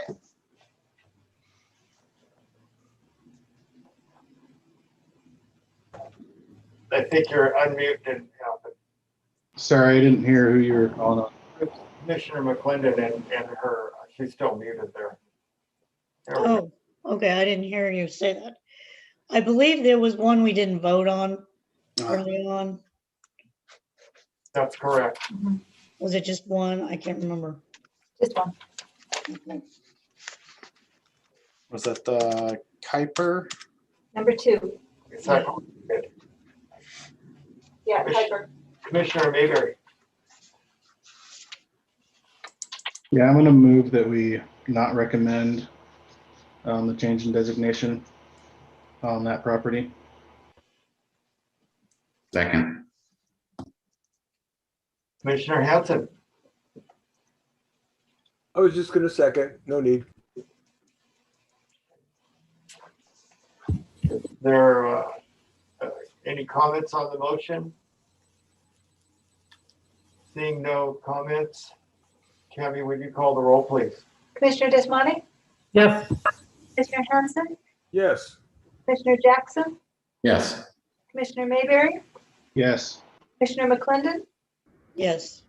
Commissioner Masseri, Yes. Commissioner Barton. Yes. That carries 7-0. Thank you so much, Josh. Thank you, everyone. Have a good evening. Moving right along here, I see Amit. We have not seen you for a while, but you have a presentation for us. Yeah, for the record, again, my name is Matt Ahmet, representing Planning and Development Services. And the Growth Management Act requires counties to incorporate different elements into their comp plans, including a capital facility element. And one component of the county's capital facility element is the 6-year capital improvement program, or CIP, for Whatcom County facilities. And the county comp plan indicates that the 6-year CIP should be updated every 2 years. And the last CIP update was approved by the council last year in 2020. However, the county has identified an emergency management re-roof project it was to complete. Hold just for a moment, please. Okay. Sorry, I just realized we did not do the public hearing on that open space piece. Oh, we did not do a public hearing. There is still the same attendee that was here before. Yes. So, Mark, I believe you're the attendee. And we also had Rob Nye, I believe it is. So he's here for later for the Okay. capital improvement. All right. Yes. So Mark is the other attendee. Mark, asking to unmute you. Did you want to speak to this? No, it's okay. I didn't want to. Okay. Yeah. Thank Yeah. Yep. My error there, but thank you so much, Mark. Thank you, Tammy. Okay, go ahead, Matt. All right, so the CIP is normally updated every other year. However, the county has identified an emergency management re-roof project it wants to complete before the next CIP update in 2022. And we kind of consider this, adding the re-roof project as a minor change to the CIP. And so we're requesting your recommendation for approval. And that concludes our comments. We do have Rob Nye from facilities here if you have any questions also to help us out.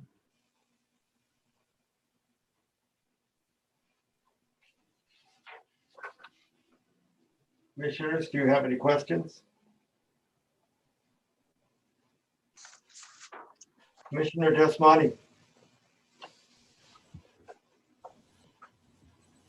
I was going to make the motion to go ahead and approve staff.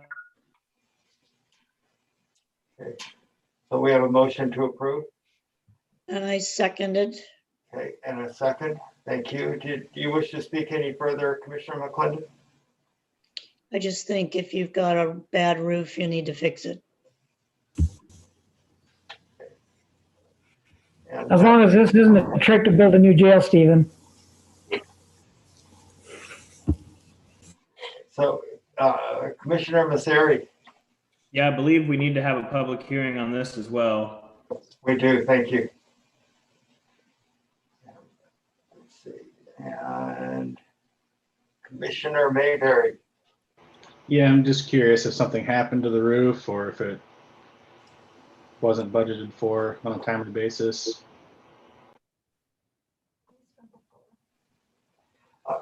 I guess that's a question for Rob, I guess. Yes. Go ahead, Rob. Good evening, Planning Commission. Rob Knight, Facilities Manager for Whatcom County. This roof has been needing replaced for a long time. It was recognized when we signed the lease many, many years ago. It was believed when we signed the lease it had a 10-year life. We haven't made it to that point. For some reason, our half of the building, and if you don't know anything about this building, we lease 1/3 of what half of the building, but we kind of manage it. Whatcom County Facilities somewhat manages that side, and it's been a fairly big problem for us. We've been out there patching several times a year. So funny thing, excuse me, my lip is bleeding. About 1 year ago, right before the pandemic happened, the city and the port and I had a meeting scheduled to discuss this and collectively work on this to get it in onto the capital facilities plan. And that meeting didn't happen because the whole world shut down. So it was literally the day of that shutting down that it happened. So we tried to make it in that timeline. We didn't make it, but the port has accelerated it because of the need. And we have a amount that we owe as part of the lease agreement. So we're asking for your blessing so we can take it to council and then provide our share of the roofing cost. Thank you. Commissioner Desmani. Oops. Okay. Oh, are these from the floor? Commissioner Masseri. Yeah, I had a couple questions on this and I reached out to staff.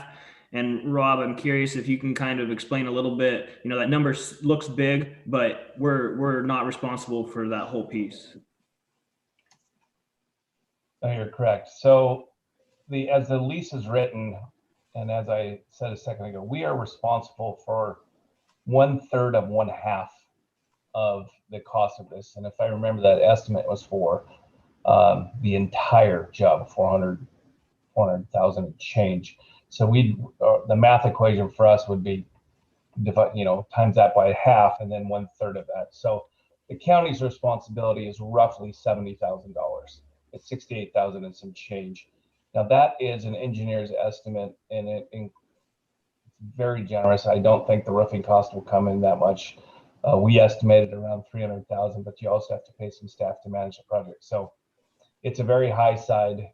The Planning Commission needs to recognize that we only will pay and reimburse the port for our share. So we don't just give them 70,000. If it costs less than that, we would only pay our share.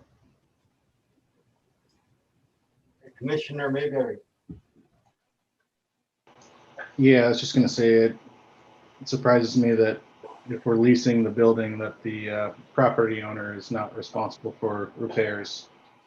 But if that's the agreement, then that's the agreement. And I'm happy to hear that it's 1/6 of the cost. Commissioner McClendon.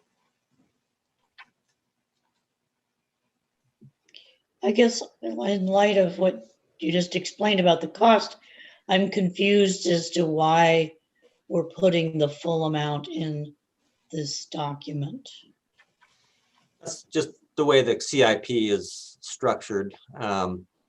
We put the full cost of projects in, and then there's normally a variety of funding sources. And if you look below, there's the 3 funding sources of the REIT funds, the City of Bellingham, the Port of Bellingham.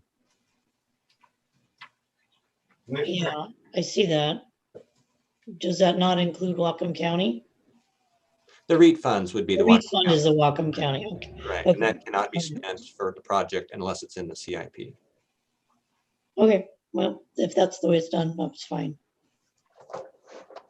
Commissioner Hanson. Do we have a motion to recommend this expenditure? Yes, we do. Okay. Seems like it's cut and dry. We're contractually obligated. Let's just pass it. Commissioner Masseri. Yeah, I have a comment, but I think Commissioner Hanson's right. We can move on. I think I'm in agreement with this. So we do need to have a public hearing. So I will open the public hearing. We have one attendee. Mark Ambler spoke earlier. Mark, would you like to speak to this expenditure?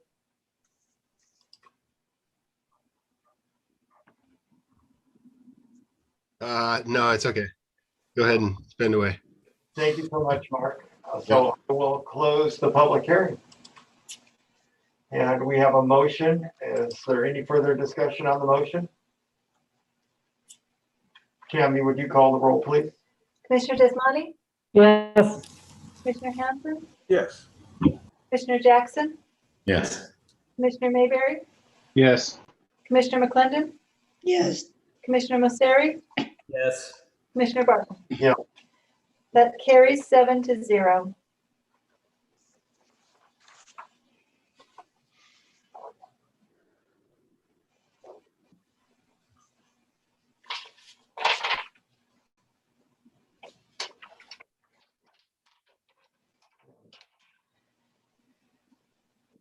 And then, let's see. The proposed participation plan, Matt, is that you also? Yeah. Yep. All So again, right. for the record, I'm Matt Ahmet representing Planning and Development Services. So the Growth Management Act requires counties to develop public participation programs for comprehensive plan and development regulation amendments. The County Council approved the 2020 plan last October after review by the Planning Commission. And it was a bit later than normal because of the COVID-19 meeting restrictions earlier in the year. So now the county is updating the plan. The plan classifies proposed comp plan and development regulation amendments as levels 1, 2, or 3. Level 1 requires a staff report, notice in the newspaper, posting on the website, and sending notice to the county's email list. It also requires 2 public hearings, one before the Planning Commission and one before the County Council, prior to final council action. Level 2 requires all level 1 processes plus developing alternatives when appropriate and review by an advisory committee, county department, city, or agency. Level 3 requires all level 2 processes plus a town hall meeting. So the proposed changes from last year's plan are shown with underlines and strike-throughs in your packet. And the main changes are inserting the new comprehensive plan and development regulation amendments that the County Council initiated for review. And that was under Resolution 2021-007. And also deleting amendments that have completed the review process or have been withdrawn. So that concludes our summaries, and we try to answer any questions if you have any.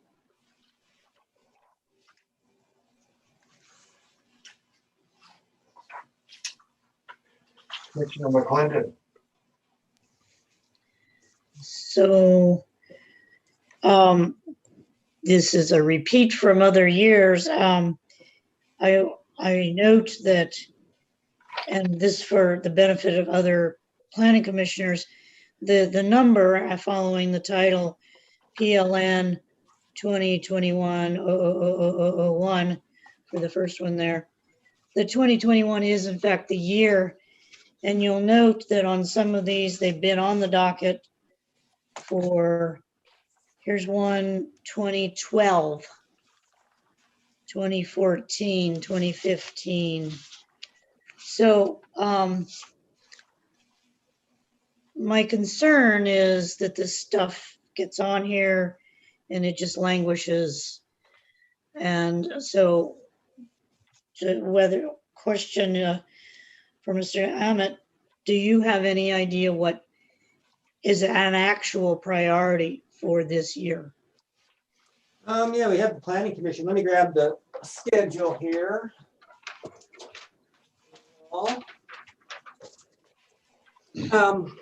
So we've got kind of a tentative schedule.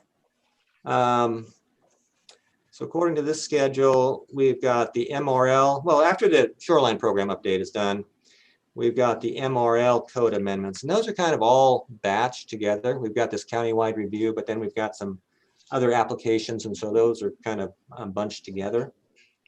Then we've got the affordable housing options amendments in the summer. We've got the rural forestry designation and text amendments at Nooksack Falls. the neighborhood commercial to residential rezone out in the Lummi Peninsula and the battery storage system. That's also for the summer. And again, this is predicated on, you know, the shorelines and everything else before it getting through. As we know, it's Jerry Point, sometimes things got pushed back a ways. Then we've got the density credit program, zoning code amendments, and also the temporary homeless facilities. And then getting into the fall, we've got the wireless code amendments, kind of the miscellaneous code amendments. That's kind of the annual zoning code, you know, batch. Also in the fall, weddings and special events and wind energy systems. I guess that's in January, wind energy systems. So that's kind of how it plays out for the year according to our temporary schedule. Okay, thank you.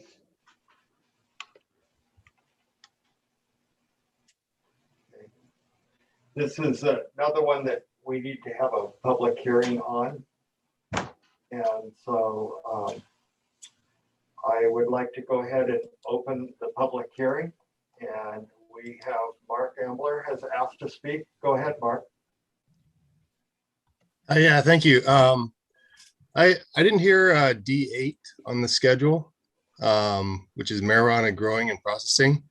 And when the county council, the Whatcom County Council voted to place a ban, they anticipated there would be a 6-month turnaround on that process.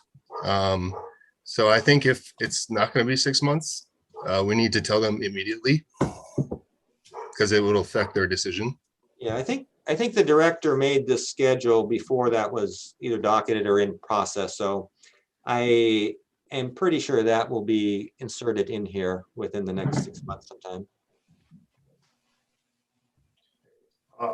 And then Matt, I want to ask you, is that something that we should put in here tonight? No, I mean, the public participation program doesn't have timeframes for these things. I think I'm pretty confident that Mark will put that on the schedule, being that the county council passed six-month moratorium. I mean, I haven't spoken to him about it, but that would be my take on it. You know, if you want to make a recommendation that, you know, asking the planning department to prioritize this in the next 6 months, you can certainly do that. But I think that'd be a separate motion than the public participation program. Thank you, Matt. And Mark, we kind of interrupted your 3 minutes there with Matt's explanation of my question to him. Is there more that you would like to bring up? No, no, that was it. I mean, this is day 2 of the ban, so I think that's good progress. I mean, you guys are moving, so thanks. Okay, thank you, Mark. Seeing no other attendees, if there are any, we are very happy to let them speak. Is there anybody that would like to ask Mark a question? I see a couple of hands up. I just need to know. We have Commissioner Hanson and Commissioner Mayberry actually had. Would you like to ask Mark any questions? Yeah, I guess I've never, or at least I haven't been on the planning commission to where we've set our own schedule as to what we talk about. Who sets the schedule as far as what docketed items we address?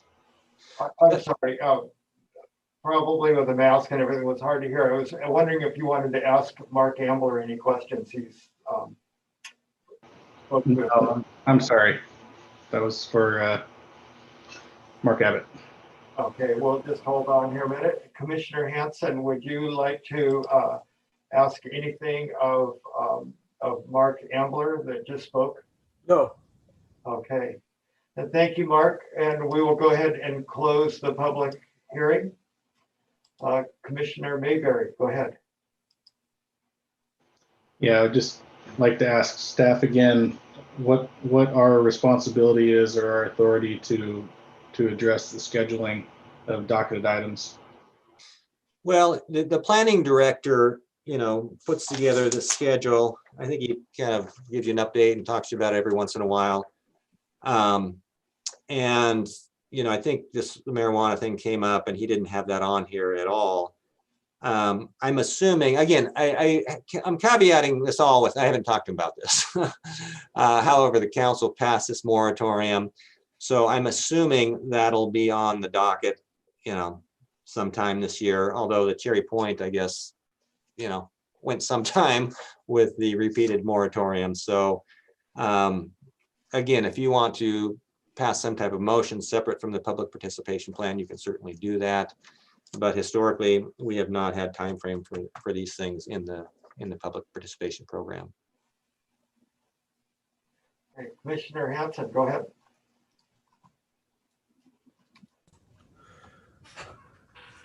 I'd like to move that we table amendments to the public participation plan until we get the recommendations of the Public Input and Participation Task Force.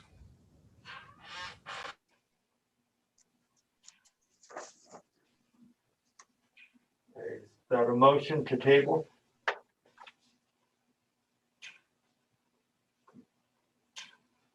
Commissioner Hanson, is that a motion to table? Yes, my thought is they're just kicking the can down the road on getting some real input from people. And why should we pass another pro forma? Basically, this is set up to limit public participation. And I think we should make some changes. And I think maybe we can put pressure on council to get this thing going by refusing to adopt these minor changes.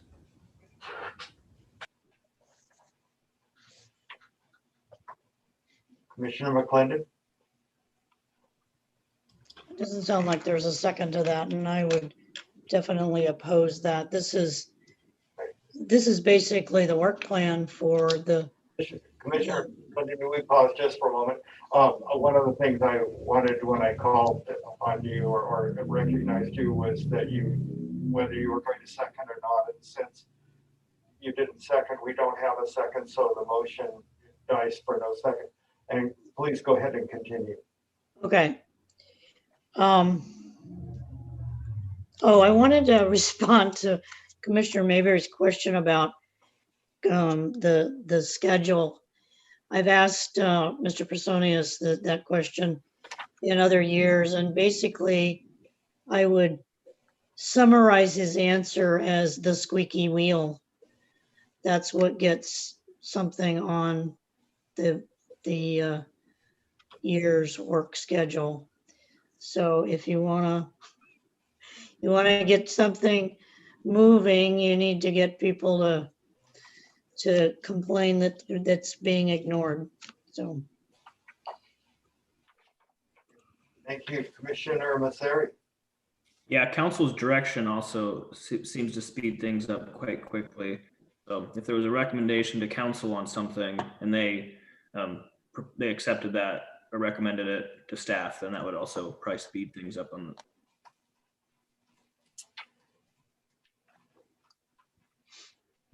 Commissioner Mayberry, did you have your hand up there? I was just going to say, in other boards and committees, we typically sit down and spend quite a bit of time prioritizing what's on our list. But if that's outside of the Planning Commission's responsibilities, then I'm fine not spending the time on it.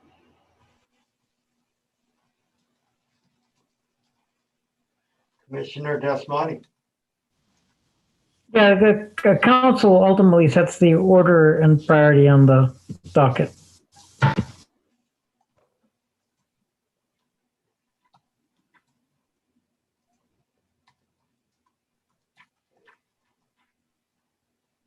Commissioner Mayberry. If that's the case, then related to the potential, I'm sorry, this is a question for Matt then, I guess. Has the moratorium been passed? Yeah. It has, okay.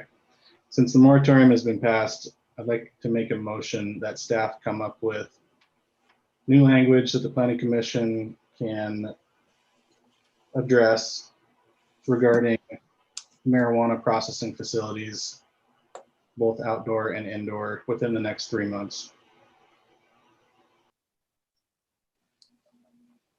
Commissioner. Second. Commissioner Jackson, did you second that? I did. All right, thank you. Commissioner McClendon, go ahead. Well, I wasn't speaking to the motion. Commissioner Masseri, I don't understand the motion. It's directing staff to come up with a recommendation, or I need a little explanation. Asking.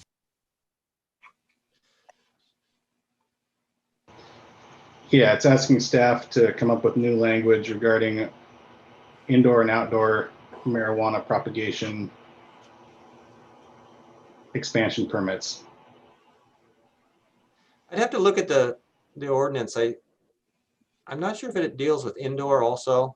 I mean, could it just be that you're asking staff to address the issues identified in the interim ordinance within 3 months and bring that back to planning commission, something like that? You're not asking to go beyond the council ordinance, are you? No, I'm not. Okay. Commissioner McClendon. Your unmute didn't happen there. Can't hear you. Still, Can't hear you. still So unmute, Natalie. Sorry. So another way of saying that is D8, marijuana growing and processing. You want to prioritize for staff in the next 3 months. Correct. Okay.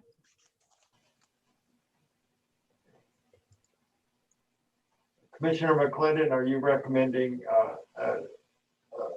amending the motion? Or just clarification? Yeah, I'm just clarifying. I just want to make sure people recognize that it's on the list. It's just not on the schedule that was made before it got on the list. Thank you, Commissioner McClendon. Commissioner Hanson. Tending to be deferential to separation of powers, I guess I'd like to let the executive branch do their own scheduling. Commissioner Mayberry. Yeah, I understand Commissioner Hanson's comment, but the fact that that council and we recommended putting a moratorium on an entire industry, I think it's important for us to address the issues that will and already have arisen from those. So I'd like to restate my motion that council address item D8 within the next 3 months.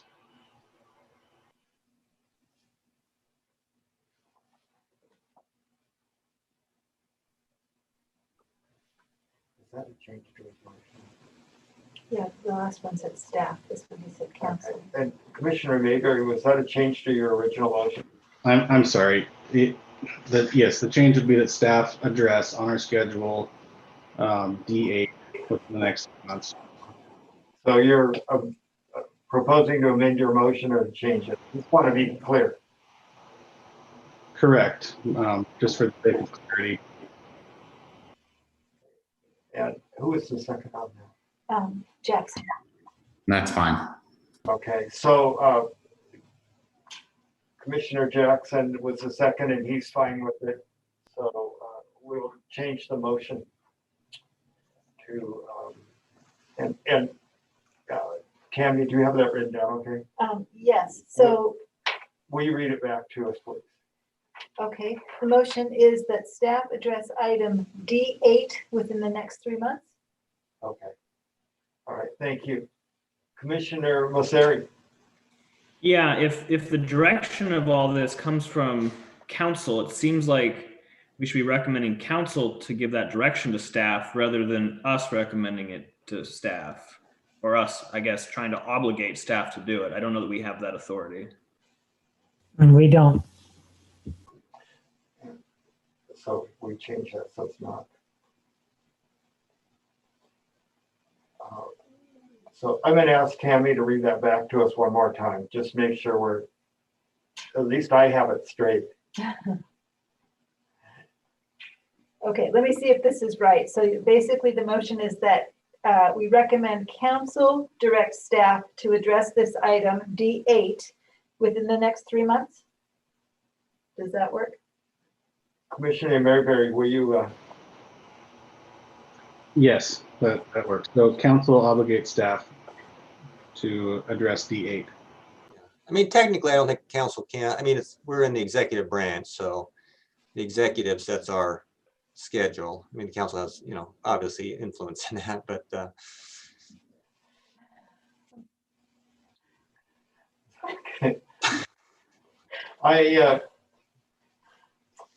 Commissioner Hanson, please go ahead. Yeah, I was going to suggest that we request either the planning director or the executive to prioritize this action, and therefore we might be within the realms of legality.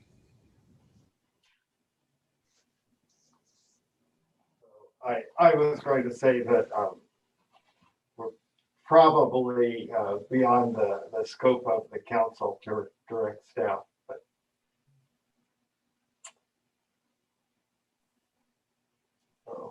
okay, is there any other discussion on the motion? Okay, Tammy, would you call the roll, please? Okay. Commissioner Desmani? Sure, why not? I'm Wait. sorry. Sure, yes. Yes, okay. Commissioner Hanson? No, Commissioner Jackson? Yes. Commissioner Mayberry? Yes, Commissioner McClendon? Yes. Commissioner Mosseri? Yes. Commissioner Barton? Yes. Okay, 6 yeses, 1 no, that carries. Commissioner McClendon. I just have a technical question. Item D16, density credit program, zoning code amendments, and then item D19, density credit program, comprehensive plan amendments. Are they going to be dealt with together? So the comprehensive plan amendment, density credit proposal's already been through you, it's been through council. They forwarded it to concurrent review, but it kind of got put on hold a couple years ago because we can do concurrent review once a year and Cherry Point was still going on. So it's basically been through the process. It's waiting for final approval when the concurrent review happens at council. And the zoning has not been to you yet. So Okay. hopefully that'll come later this year. I'd like to move to approve this public participation plan as amended. Second? Now, was it amended? Oh, amended by staff. As you have amended it, yes, all the red stuff.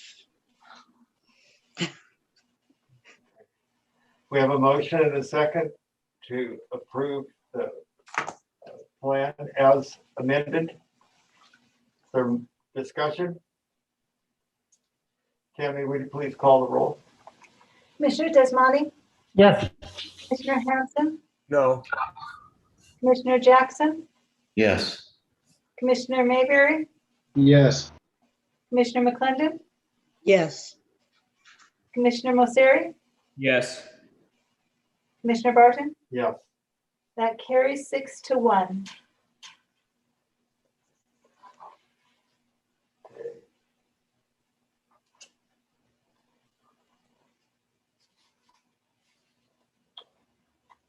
Okay, so we have one more item, and that you could really present this for us, but we need to discuss how we want to do the public hearing, the process for April 22nd. And what we were looking at on this when we put it on the agenda for tonight is that we wanted something that if we had a significant amount of people, that we would try to have something that was fair and equitable. And so that was what we had for discussion tonight. Yeah. I believe Tammy included one in the packet about public comment sections and speaker instructions. Had a little bit of it. Commissioner Desmani. Just gauging on how much participation has been. I'm not expecting a really full or a tremendous number of comments, so I'm not too concerned how we handle this. I think everybody will get a chance to speak. Commissioner McClendon. Just a technical issue. The first bullet point, the speaker will receive a 30-second warning. Is that a verbal, or do you have some kind of a technical way of doing that? It's verbal. Okay. Just like at a regular meeting. Yes.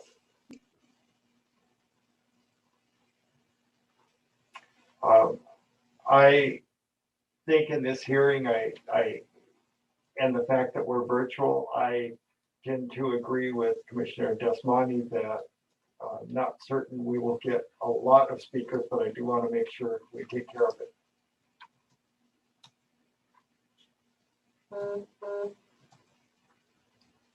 Are there any other?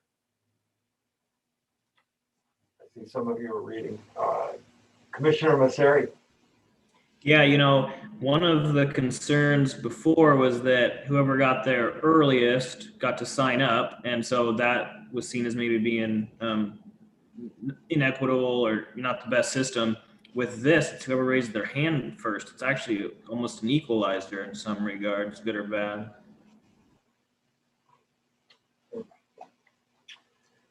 Commissioner Hanson.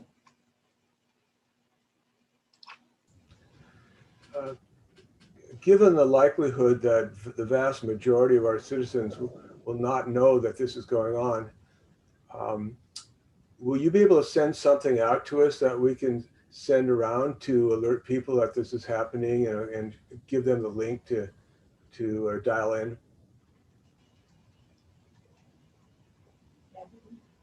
Yes, I'm getting a nod here that is something that staff can do. Commissioner Mayberry. Yeah, I'd agree. Just a single page. This is the YouTube channel. This is how you sign up as a speaker. This is how you participate in the Zoom public hearing. I think would be really effective and should probably be something that we practice for every meeting that we do. Commissioner McClendon. There is actually a single page of instructions on how to log into council meetings, and they're more or less the same. I mean, you have to show up the right time for whatever meeting it is, but that should be easily done. I actually had a question that I forgot about on the public participation plan. It said on, I think it was the top level participation. I've forgotten where it is now. That we would send notice to the county's email list. And I was just curious, what county email list is that and how do I get on it? Because I haven't figured that out. And there's a notify me section on the county webpage that you can sign up for a variety of county email lists. One of them is the planning commission. So yeah, and I've signed up for it, I'm sure, and I never get anything. So, and I'm on the planning commission. So I don't know. I mean, Tammy, do you have any thoughts on that? If somebody signs up for the planning, you signed up for the planning commission email? Because I'm assuming you get the planning commission emails. no, I deliberately wanted to sign up for what the public got, and I've never gotten a public notice email that I could tell for planning commission business. So this, we don't have to get into this now, but this is an issue that our public participation committee is going to work on. sort all that out.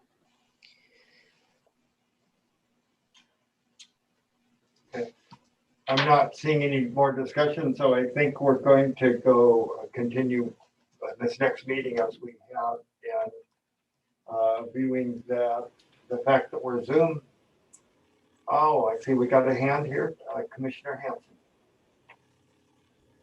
This is gratuitous, and you can gavel me down if you want, but I just had to note before we leave that remember those mysterious floodways and river meander zones and 100-year flood zones that when we were talking about the SMP, it was some kind of mystical formula that was not revealed to normal mortals, but then it was all revealed on these applications for open space that Mr. Fleshman was able to have access to. So I just found that kind of interesting, and I didn't want to let that one be water under the bridge.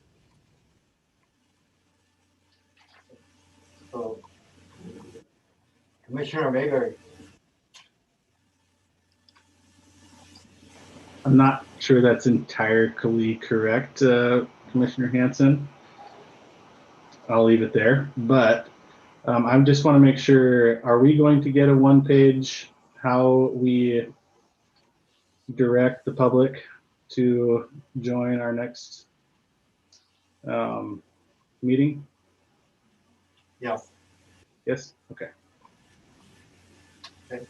And the sheet that you have, special instructions for virtual public hearing, that's what will follow for the public hearing for the next meeting.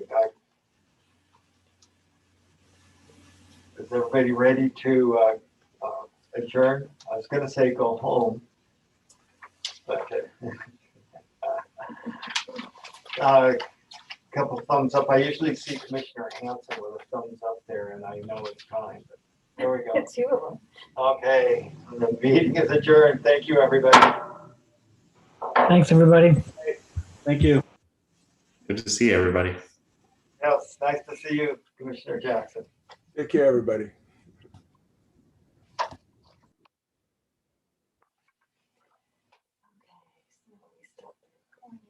That was a hard meeting.